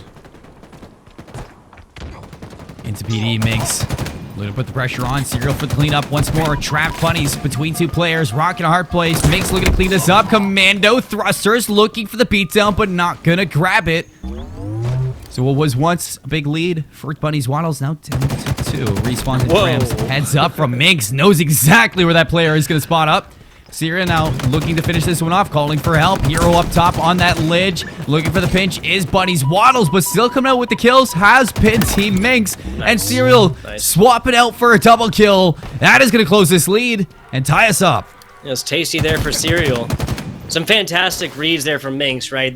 She knows that this player is not going to spawn closer on order to B because her teammate is down there on bottom of B stairs. Only a couple different places to spawn at that point. Always going to be anchored closer to an alive teammate and down bottom. Not sure if those initial shots actually turn into a kill. Regardless, though, showcasing how familiar this player is with the game. Big shots here for Bunnies. Minx trying to stay alive. What is that? The thrusters coming to the rescue. Big plays of the movement from Minx, showcasing all that you can use here in Infinite. Spawn up from Bunny's Waddles is actually going to be in PD, so as Hero falls, this could be where an opportunity aligns itself for Bunnies to get the trades here, but staying quiet in the back. We have a lead change, 12 to 11. For Team Minx, and here's Bunnies to attack. Finds Minx in the back now. Eyes on Serial. Here comes Hero from below, and you know he's up here on top of lights. Oh, he's gonna drop on down. Hero has to turn around now, react to this one. Bunnies inside PD. This is where the fight's gonna lay. Serial almost gets the reversal, but no, it's gonna be cleaned up now. That is gonna bring the lead back into a 1 advantage for Team Bunnies Waddles. Looking great there at the beginning. You know, the one shot out BR, that's as good as it gets, of course. We were almost there for it. Down in ATMs trying to take some cash out. Still SG Serial as of right now. Minx teammates rotating around on in. Single K comes in for Hero delivers. Minx temporarily without her teammate. On over to Cones. Serial receiving some shots. Minx on the other side. Now looking through tire side and windows on over at ATMs. Over ball spawn. Onto this cafe side. Not sure why I was that descriptive. That's okay. Minnesota Minx. Rock ball is going to be laid down. A little bit extra protection back. What an Minx. angle! What was that shot? Shooting in through Threading the control, needle. like across. Yeah, right. I'm still trying to make sense of that one, Seymour. Threading the needle nonetheless for that. Yeah, it seems like both teams have come to an agreement not to use the rockets. Yes. So, yes. honestly, respectable. I could respect it from both sides. We're sitting even 15 to 14 from both teams. Big one-on-one here from Bunnies, and that is going to equalize. Serial looking for the trade, but great shots of the team is going to switch us back once more. Okay. So bear with me. If rockets are GA'd, can you use them as cover in the middle, like a spinning cover, because they do block shots? That's the question. That's the deep meta plays right there, right? I think that is like way too 400 IQ to come into play right now. Who knows? Like, Who knows what we're gonna see? You know, use it. You know, don't use it for shots, but use it as like the drop meta or whatever. I don't know. I'm getting ahead of myself. Excuse me. Back on out to back A. Bunnies Waddles now top A. Observing here, bottom tires right there. NSG Serial gets the melee off, I believe. Yes. Only reason why Heroes Delivers wouldn't be pushing this one as of right now. No frags in the hand. Now a lot of attention. Serial gets put down after the thruster use yet again. See where I'll say it again, right? Grapple is amazing. Grapple, you can change like the most amount of distance, or you can close the most amount of distance like as quickly as possible. But thruster, hands down, most interesting part. Not hands down. Repulsor is very, very fun too, but obviously Repulsor we're not getting a whole lot on these 3 maps. This is only the early days of Infinite, too, so things are only going to evolve. Even more trapped in planters is going to be Bunnies. Big beat down there from Minx, 19 to 17. 2-life lead in favor of the Team Bunnies Waddles. You see the respawns coming in through Cafe, deep back A as well. Bunnies going to get spotted. Serial, early damage, has to back up. Looking for their teammate. Through the overextension. I mean, you can maybe get Heroes on a flank play, but it seems like they want to respect this. Work together. Minx is going to get caught in the open. Heroes delivers a shot now to bring them up to 20. Eclipsing the 20-point mark is going to be huge. 5 points left, and Team Bunnies Waddles are going to move into the grand finals. Looking for a double-double right here and finds it. NSG Serial pushes this one to 1 kill as of right now. Minx and Serial combining right now. Again, to make for a very, very close matchup. Hop up to heaven. In just a second from Serial, I would assume so. Nope, takes it down bottom, takes it control, and now rotations come in. Team Bunny's Waddles fighting this one much more much more pensive and a little bit farther apart from each other, right? If this turns into another 2v1, Hero Delivers will give up another kid they don't need to.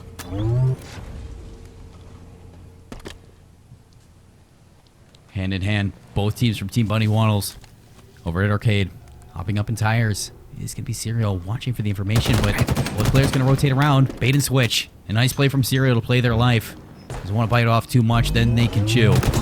Wrapping around through planners, more shots going to be laid down from Serial. Nobody, though, breaking shields on either team. Inside tires, Serial now caught on the escape. Can he stay alive? That's a big yes. Where's Minx on this one? Because you need your teammate to turn up and help out, but Hero's for the beatdown. Now Serial's in the back. He is going to have to trade on the bunnies. Hero, can you get the trade into this one? Push yourself even farther. Serial looking to finesse their life. Recharge their shields. Big one-on-one here from Hero. The beatdown from Serial, and he's going to find the kill. We're tied. Wow. Okay, so Serial just spent the last 120 seconds or so without shields, right? Like, literally just got them back at the very, very beginning after some shimmy shake around control side door towards A. Some fantastic stuff. Like the definition of playing your life, trying to stay alive as long as possible, and not simply chowing out when you don't need to. Guys, 2.5 minutes ago, this squad, Team Minx, was down by 2 or 3 kills, and things were not looking pretty. Now we have essentially achieved a 1-to-4 situation. That's 4 kills. Roster, bunnies, how are you alive right now? Where's the trade? Heroes needs to come to back up their teammates. Serial's going to finish it. And it flips the lead back towards Team Minx's side. Looking to flood on into the next one. Minx pushes them up by 2. So now Team Minx in the home stretch. Can they finish this out? Single team wipe away. We'll see Team Minx on to the grand finals. Loser of this plays for third and $750, y'all. 85 seconds left or so. 23 to 21. Team Bunny's Waddles. They might want to take their time on this, but they don't have a whole lot of time to play with. It's a go-go situation here in just a little bit. We'll have to punch the gas on that one. Moving through P side, that's a lot of damage Minx gets on the beginning, but SG Serial is there. Couple shots out, ATMs, that's it. One more kill separates this squad. Staying alive into the grand finals. Seymour? Serial hunting. Already tagged up, no shields. You get the respawn in PD. Drop ball's gonna activate. Looking for the exit. Minx is here to the rescue. Serial on the escape. They're gonna respect this. They don't want things to turn out of hand, but on the wraparound, on the resurgent, here comes Team Bunny's Waddles. Minx is gonna go down 24, 1 kill. That's gonna do it. 22 seconds left or so. Spotting up and closer together right now is Team Bunny's Waddles. Minx on the other side, yeah. NSG Series all the way on the back side of A, and Cafe side is the teammate. 12 seconds to go. Minx to the bottom. No frags in hand. Double up situation. Team Minx takes it. Another 24-25 situation. Team sends Teams Minx all the way into some guaranteed cash here, Seymour. Back and forth, neck and neck. I don't care what you want to talk to, or I don't care what you want to call it. That was a gauntlet, a slugfest from both sides. Only one can come out at the end of it, and it's going to be Team Minx, but oh boy, was that a run for their money. Now guaranteed second place, Team Minx at least going to walk away with $1,250. And that's going to push Team Bunny's Waddles down to the third place spot, fighting for that $750. But we take a look at the replays here for the last little bit. This was such a smart play out of Team Bunny's Waddles, running it down mid, looking to catch Team Minx on the escape, and they do exactly that. They tie us up, they wrap this map around, trying to flip the script, but just too disconnected. And such a heads-up play. Adam Minx and Serial to know Bunny's Waddles out of position. They spot him out. Minx gets the first shots. Serial for the switch around. And Bunny's overwhelmed. Can't hit the shots. Yeah, and Hero Delivers, meanwhile, is just a touch too far, right? Spitting distance it might be. So close you could reach out and taste it. Still, just a little bit too far. Fantastic play from this Team Minx, right? To kind of realize their situation. Yes, Minx is low. SG Serial has no shots on them whatsoever. I mean, like, this second burst is allowed to continue. That burst right there hits, Minx dies, right? This literally came down. Yeah, that's it. This entire matchup. A matchup that, of course, has a total difference, everybody. A match life difference of 5, okay? That was 22-25 in the first game. 24-25 in the second game, 24-25 in the third game. 5 total lives. Not a single game separated these two teams, but the entire match, 3 games across, 5 kills. Crazy stuff. Crazy stuff. Crazy indeed. I mean, I knew this was going to be, a big one from both sides. I knew it was going to be close from both sides, but I didn't know it was going to be that close. That's absurd. I hear you, man. I hear you. If we can, I want to take a look at the bracket right now because you alluded to it a little bit earlier that Team Falcated have been sweeping the competition to get to where they are. And yeah, 2-0 over Team Not Panda, now in the grand finals against Team Minx after what we just saw on stream. But it's going to be Team Not Panda versus Team Bunnies Waddles in that third place matchup. Loser doesn't get anything, but winner at least walks away with a little bit of cash. 750, not too bad to split between you and your duo. But everything, all eyes are going to be on the mainstream grand final of that first place, $2,000. Team Minx, Team Falcated, only one team can walk away with that big prize. Oh yes, we'll find out who that is in just a little bit. Short break, guys. Don't tune away. We'll take it personally.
Hello, everyone. Yo, Tugboat. I'm not Seymour.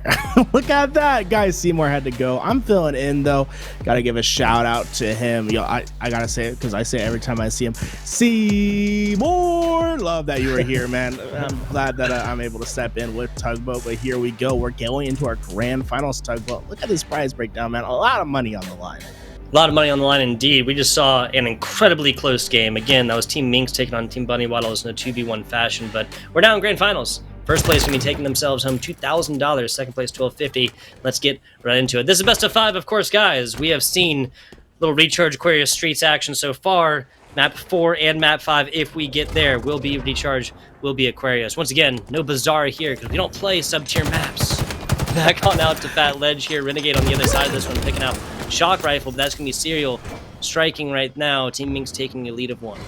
Yeah, Minx really needs to keep up on top of the slaves, right? You cannot afford to go down versus 2 veteran pros like this, but Falcated somehow finds the 1 for 2. Gets the shock rifle and the grapple to work with. That could spell disaster for Team Minx early on, and Falcated can start hitting his shots. Serial gonna survive for now, but Team Minx have to break Falcated, and they're able to do so. Minx gonna find the kill and earn herself the shock rifle. Yeah, that drops down, but this shock rifle has really just been fought over. A little hot potato action so far. A full melee trade in the middle. Falcated trying to respond not only to shock rifle, but onto these grapples as well. Found some shots off initially, and both players on the other side. Everybody has gotten a shot off with the shock rifle. No one has gotten a headshot with it yet, Garrett. Yeah, I mean, look how much they value this weapon. It's basically a pseudo sniper on the map, and if you can get well positioned and find some easy headshots, it can determine the game. But look at the aggressive play from Renegade. He'll find 2, and guess what? This is about the 4th one it's gone into. Renegade, come on, man. Early. You're competing this weekend, Renegade. They're not. I don't think you got to stoop that low. Yes, one of us is in California for competition, or one of these teams is in California for competition. One of the teams might be there, but that is not for competition. Back on out. 2 of Minx here. Tries a little grapple action, not going to happen. So kind of interesting, right? I think of all that fighting over the shock rifle, there was 1 kill that was actually finished with it. Outside of that, just back and forth all the way through. And yet again, it just seems like whoever has a shock rifle in hand actually dies, actually loses these engagements. Another shot missed. Right, if you find yourself out of position with the shock rifle, it's not a great weapon to just turn around and find an easy kill, as we see Val drop with the shock rifle once again. It's on its last bullet. We're talking about the least efficient shock rifle of all time. Seriously, but you always have to value it because it can literally change a game in a moment's notice. If you can get the shock rifle to connect, then you can start winning. Minx, well, the curse of the shock rifle is real. Can't get away. Renegade will find the next. Val keeps their life, 11-10 lead. And you know what? We'll just say the next shock rifle is going to be the one that matters. Because Renegade has 1 bullet to work with, and he's not going to use it on Serial. Just going to finish it out with the BR as Minx tries to get the trade out. But so far, this shock rifle woefully inadequate on the map. Yes. Least shots hit. And yeah, any shock rifle ever possessed, but once again, okay, actually, I want to count the amount of deaths on that shock rifle, right? We're at 24 total right now. At least 10 of those has to have come from the shock rifle, right? This has to have changed hands, teammates to opponents, double-digit times, something like that. Crazy stuff.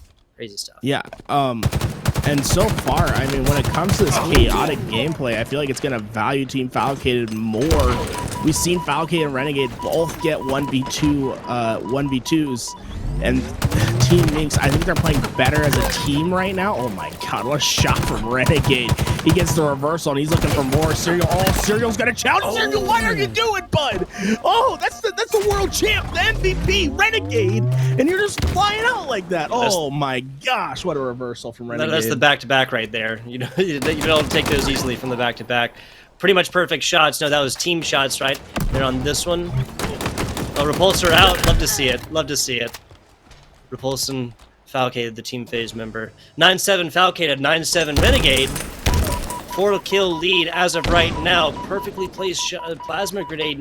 Serial is going to be super low and red from it at the end. Commando and Hando. Minx on the other side. There's a pulls her up to look for this one. Run into batteries, but Minx is nowhere to be found until the very end. Shots up, and once again, the Commando sings true. The Commando probably had, honestly, the largest skill gapped weapon in this game.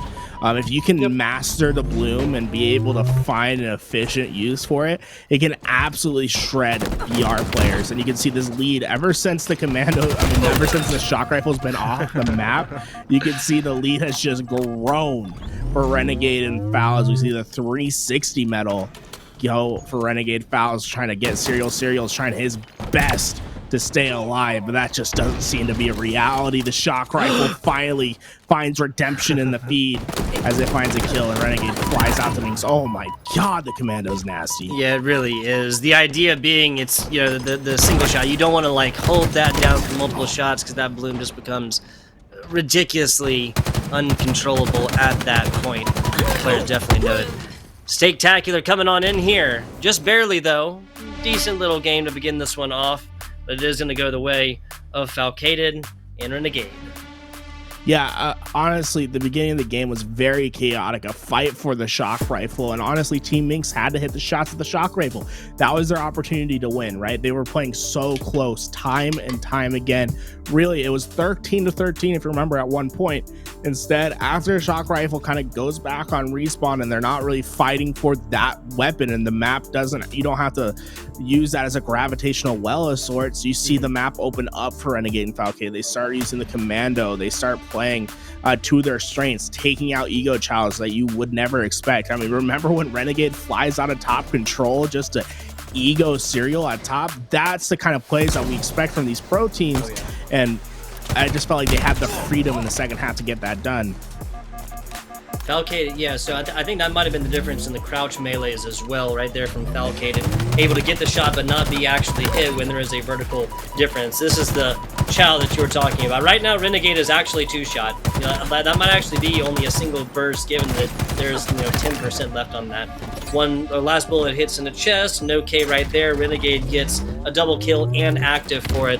Take that trade any day of the week here, Garrett. Yeah, I mean, I want to see this Commando. Honestly, like the Commando, if you can get a handle on it, it becomes the best weapon in the game. It's just so inconsistent. But there's something that these pro players are well known for. It's being consistent. Renegade finds himself one. That camouflage not burned, so still up at top middle. Minx will be jockeying for the position, but once again, you see it just sitting down at top mid, and Renegade's back with the Commando, maybe using this as an opportunity to practice with the weapon pre-Anaheim. But Serial could be finding himself the camouflage and an opportunity to try to even this up with these nades. My God, this man, he throws the nade while one shot with camo. It's going to cost his life. Oh, what an ambitious play. The nade just missing. Yeah, an ego chow of its own sorts right there, right? Just kind of testing yourself and gambling whether or not you can line that one up perfectly. And they can't get the shot off even plasma grenade fuse-wise after that. Looking onto the outside, Renegade with a big jump out, and NSG Serial is easily going to take a two-piece after that one. This courtyard area, just an absolute graveyard. Many bodies down here for a reason. Serial going to be top middle with his teammates. Their opportunity to maybe find some pinches as Minx went on the flank, got there just in the nick of time, and now they're trying to do the 1v2 push on Renegade, and it will be successful. That's how you have to take down this team. Push Foul and Renegade away from each other, take the challenges together, and minimize your one-on-one. So far, they're doing a great job at trading out, but as soon as it gets into that one, ooh, okay, yeah, Minx dropped the badge. You know it. You deserve it. Great shot. The Commando, it has its highs. It also has its lows, and we see it right there. The Bloom just too much for Renegade to handle. Yeah, once that thrust comes in, Bloom and any aim assist you really have is going to be thrown completely out the door. That's why we saw a couple wonky shots that were closer to body than anything else. Attempted 360, I'm not sure. Minx right here now, melee and back, not going to be able to land the melee of her own. NSG Serial and Minx fighting this one to a tie as of right now.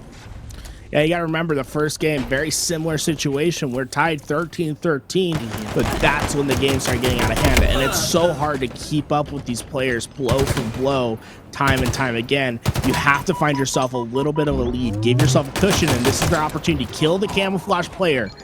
Were they able to do so? Yes, Camo does go down. Minxa did cost her teammates life, but if they can just maintain a 2-3 kill lead, they'll be in a great position to take away this second game. Trade there. Team Minx will take it. Not a trade there. NSG Serial takes it, and that's going to be the second on top after Commando does a lot of distance. Maybe up close and personal. 2 bursts from the BR are going to be a little bit easier to get a melee in afterwards than otherwise. Who knows? Serial now, 2 thrusts, 2 frags, looking on the top. Plasma shots comes out, and just like that, like finding lint in their pocket, Team Falcated ties this one back up. Renegade dropping the pulse rifle for that pistol. Can be so deadly in these close range fights, and he pulls it out. He's going close right away. Finds the first, the pistol for the second. Yes, it does connect. And that's just something you have to realize about these sandbox weapons, right? Is yeah, they have their drawbacks. The bloom on the pistol, the kickback on the Commando, but they have faster kill time, so you can outwork. And look at that, Renegade has no fear. Runs into the 1v2, doesn't care. Foul will clean up the rest with the sidekick. Yeah. Interesting points that you bring up, right? Like, it's kind of just the BR.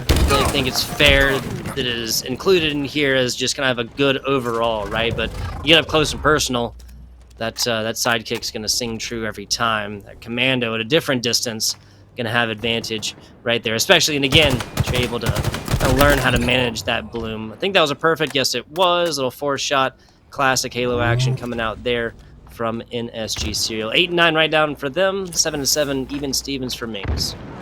And this is their opportunity to find some momentum with this camouflage. Unfortunately, Minx is going to lose her fight to Renegade. Renegade doesn't care. Serial will go down.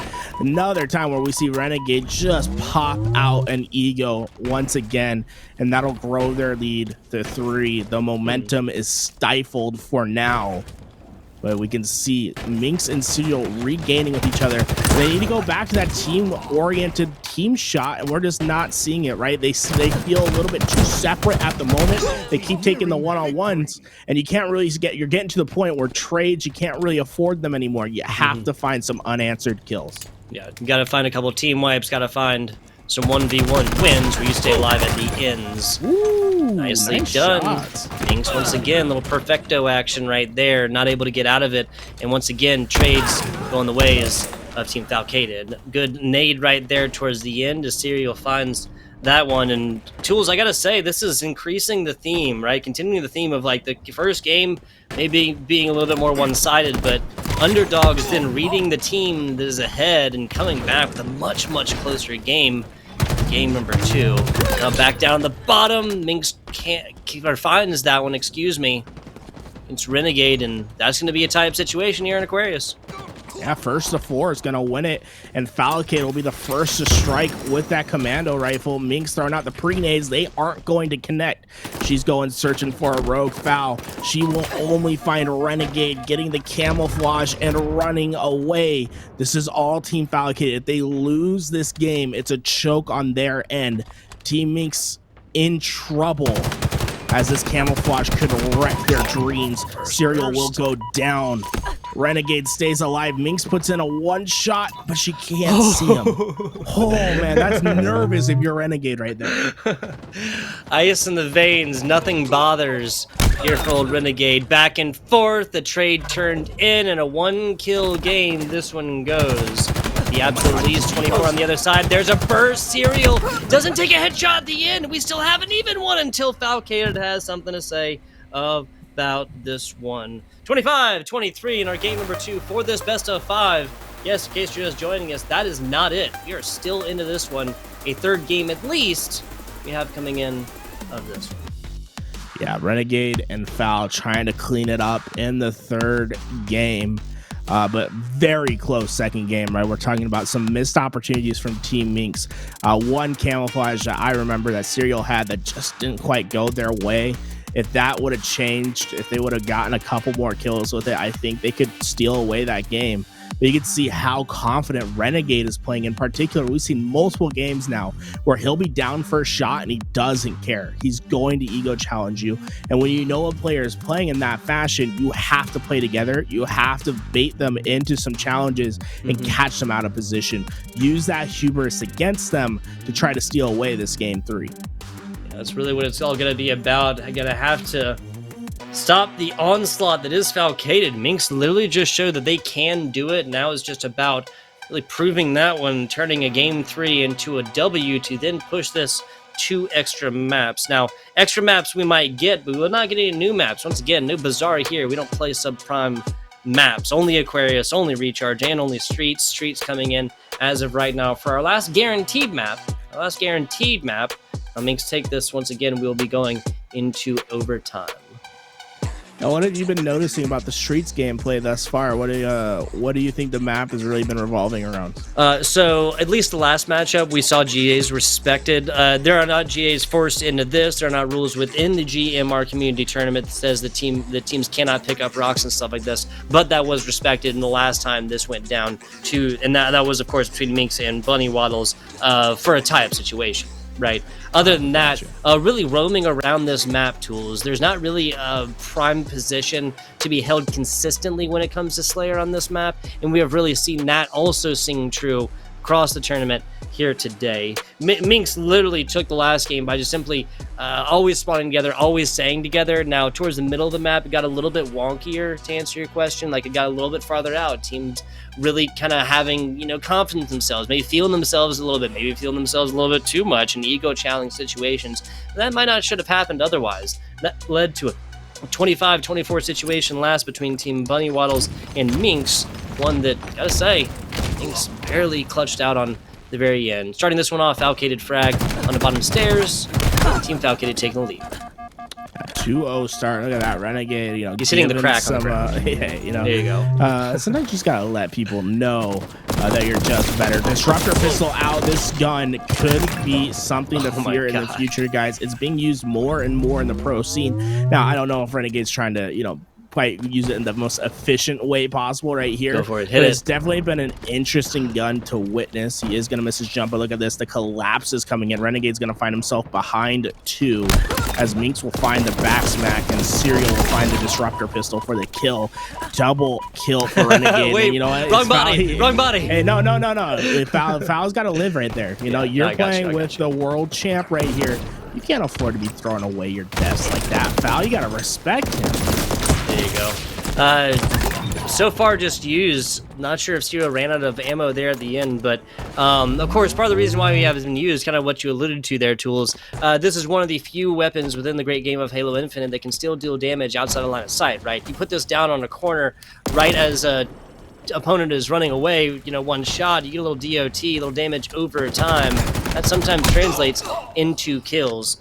What this game is translating so far, after a 25-15, a stake-tacular, but only barely, right? 23-25 in game 2, and now an 11-2. Looking like this is going the any way except they have the close game. Yeah, I mean, Renegade has been showing that he does not miss shots and that he's just able to play his situation masterfully. He's finding kill after kill with that disruptor pistol. And I think we'll actually see a spot for the disruptor pistol coming in the next couple months, where we're going to see it used in very niche situations, especially on maps like Strongholds, where you can use the pads on the ground to get an area of effect kill. That being said, I mean, we have Pi on the screen, 3-14. Team Foul just running away with this third game, trying to shorten this span. You can see gentlemen's agreements are being held to. Hey, if I'm mixing cereal, you might be thinking, you gotta throw those things out the wall. I need these rockets to get back in. Yeah, like eventually, right? Any port in a storm, right? Any rest for the weary here. In game number 3 of this best of 5, wherein one team is down 2-0. As it is, though, kind of interesting stat line, right? We have seen far more mini kills with that disruptor pistol than we have with rocks or with any other weapon outside the starting VR on this map so far. Nothing really with the stalker rifle either. I'm not sure if that is considered GA here within this. Yeah, I imagine it could be, right? Okay. Just Makes it's sense. so fast to kill with. You know, you're talking about a 3-shot. One thing that we haven't seen is that commando rifle BGA. You see the shots come out, not enough, as Foul will find the eventual kill. And looking for the second, you see Mink spawns back up on Serial. Mink's going to take the initial fight. Foul going to be able to clean that one up and tries to get away. Not able to do so. Renegade, the one-on-one, he pulls out the disruptor pistol. And look, damage over time. Renegade, look, he's one shot by the time he reach out. Just out. I love DOT weapons, man. They're so much fun to watch. And Oh, yeah. I really think that disruptor pistol will find a spot in the meta.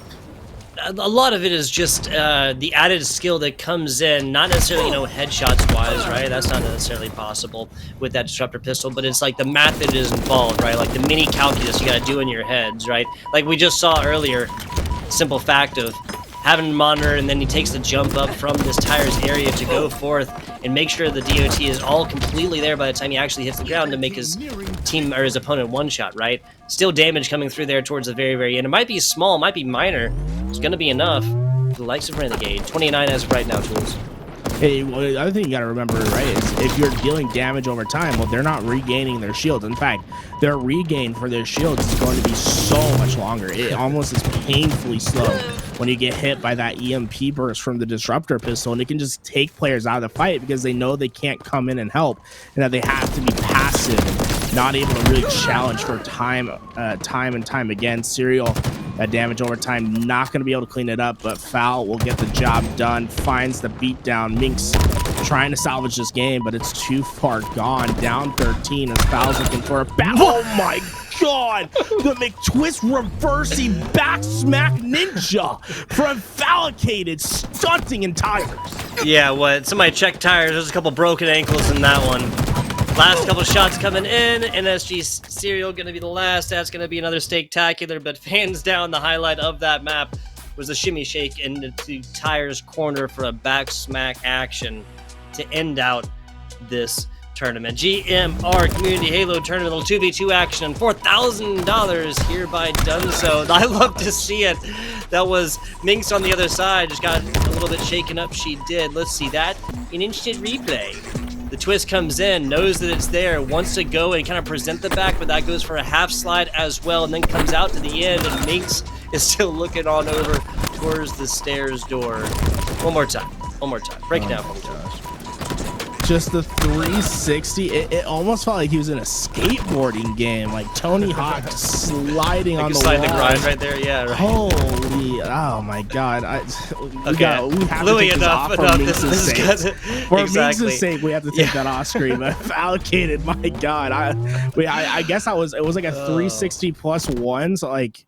Is like a 480 or maybe a 720? The 720 slide grind back smack half action. Yeah, right. Yeah, I'm trying like we gotta the figure out a term trick, for it, right? It's like exactly, a 720 groundy because he's checking the ground. Oh, yeah. Ogre. We'll call it a 720 groundy ogre backy. There you go. The flat tire. I don't know. Yeah, a 540. There we go. Someone Something. corrected me in the chat. The 540, bro.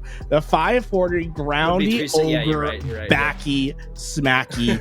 Oh my. Fallicated gets the job done. My God, what a way to end that game. 25-11. We saw a very close one on Aquarius, and Minx and Serial have to be kicking themselves. You have to finish out the close games like that, especially versus these HCS veterans. World champion on the side of Renegade, and Fallicated trying to find his first with this phase roster. Honestly, these guys so impressive in the 2v2s. Oh, absolutely. That will be it for the tournament. As a little bit of results here, that was going to be, yes, Bunny Waddles takes third over there over Team Panda, so $750 going the way of your Bunnies Waddles. $1,250 going the way of Team Minx. They tried their best, and in the end, it was just Aquarius that was close, and $2,000. $1,000 a piece going the way of these pros. That's Fallicated and Renegade from Team Fallicated Or if you're Renegade, then Team Renegade. I'm sure that conversation came in at one point. That's going to be about it, though. We really appreciate everybody here. You guys go check out over there on Gamer Center, kind of find out what they're doing over there on their website, Twitter, everything else right there. Big shout out to our production as well. That's LVT. That's King Louis V over there, producing away and making our jobs tools as casters just so much easier. Lastly, and of course, to eFuse and my co-casters tools and for Seymour earlier. Really appreciate both you guys coming on in and giving me some company. Oh man, it was a pleasure. Thank you guys. Oh, $1,000 a piece, man. That's some great spending money over there. Hey, everyone's really getting some great spending money. That's what, like dinner in California? Well. Maybe dessert? One dinner over in Cali, especially over in Anaheim. You know, maybe a day pass to Disneyland while they're down there, you know, treat their family or something like that. That can't ask for more. $1,000 a piece for a 2v2. You gotta love it. Yes, sir.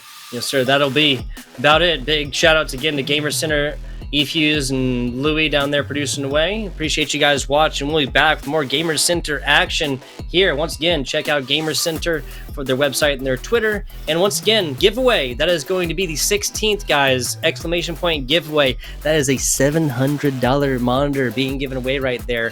240 hertz, I believe. Whole lot of frames.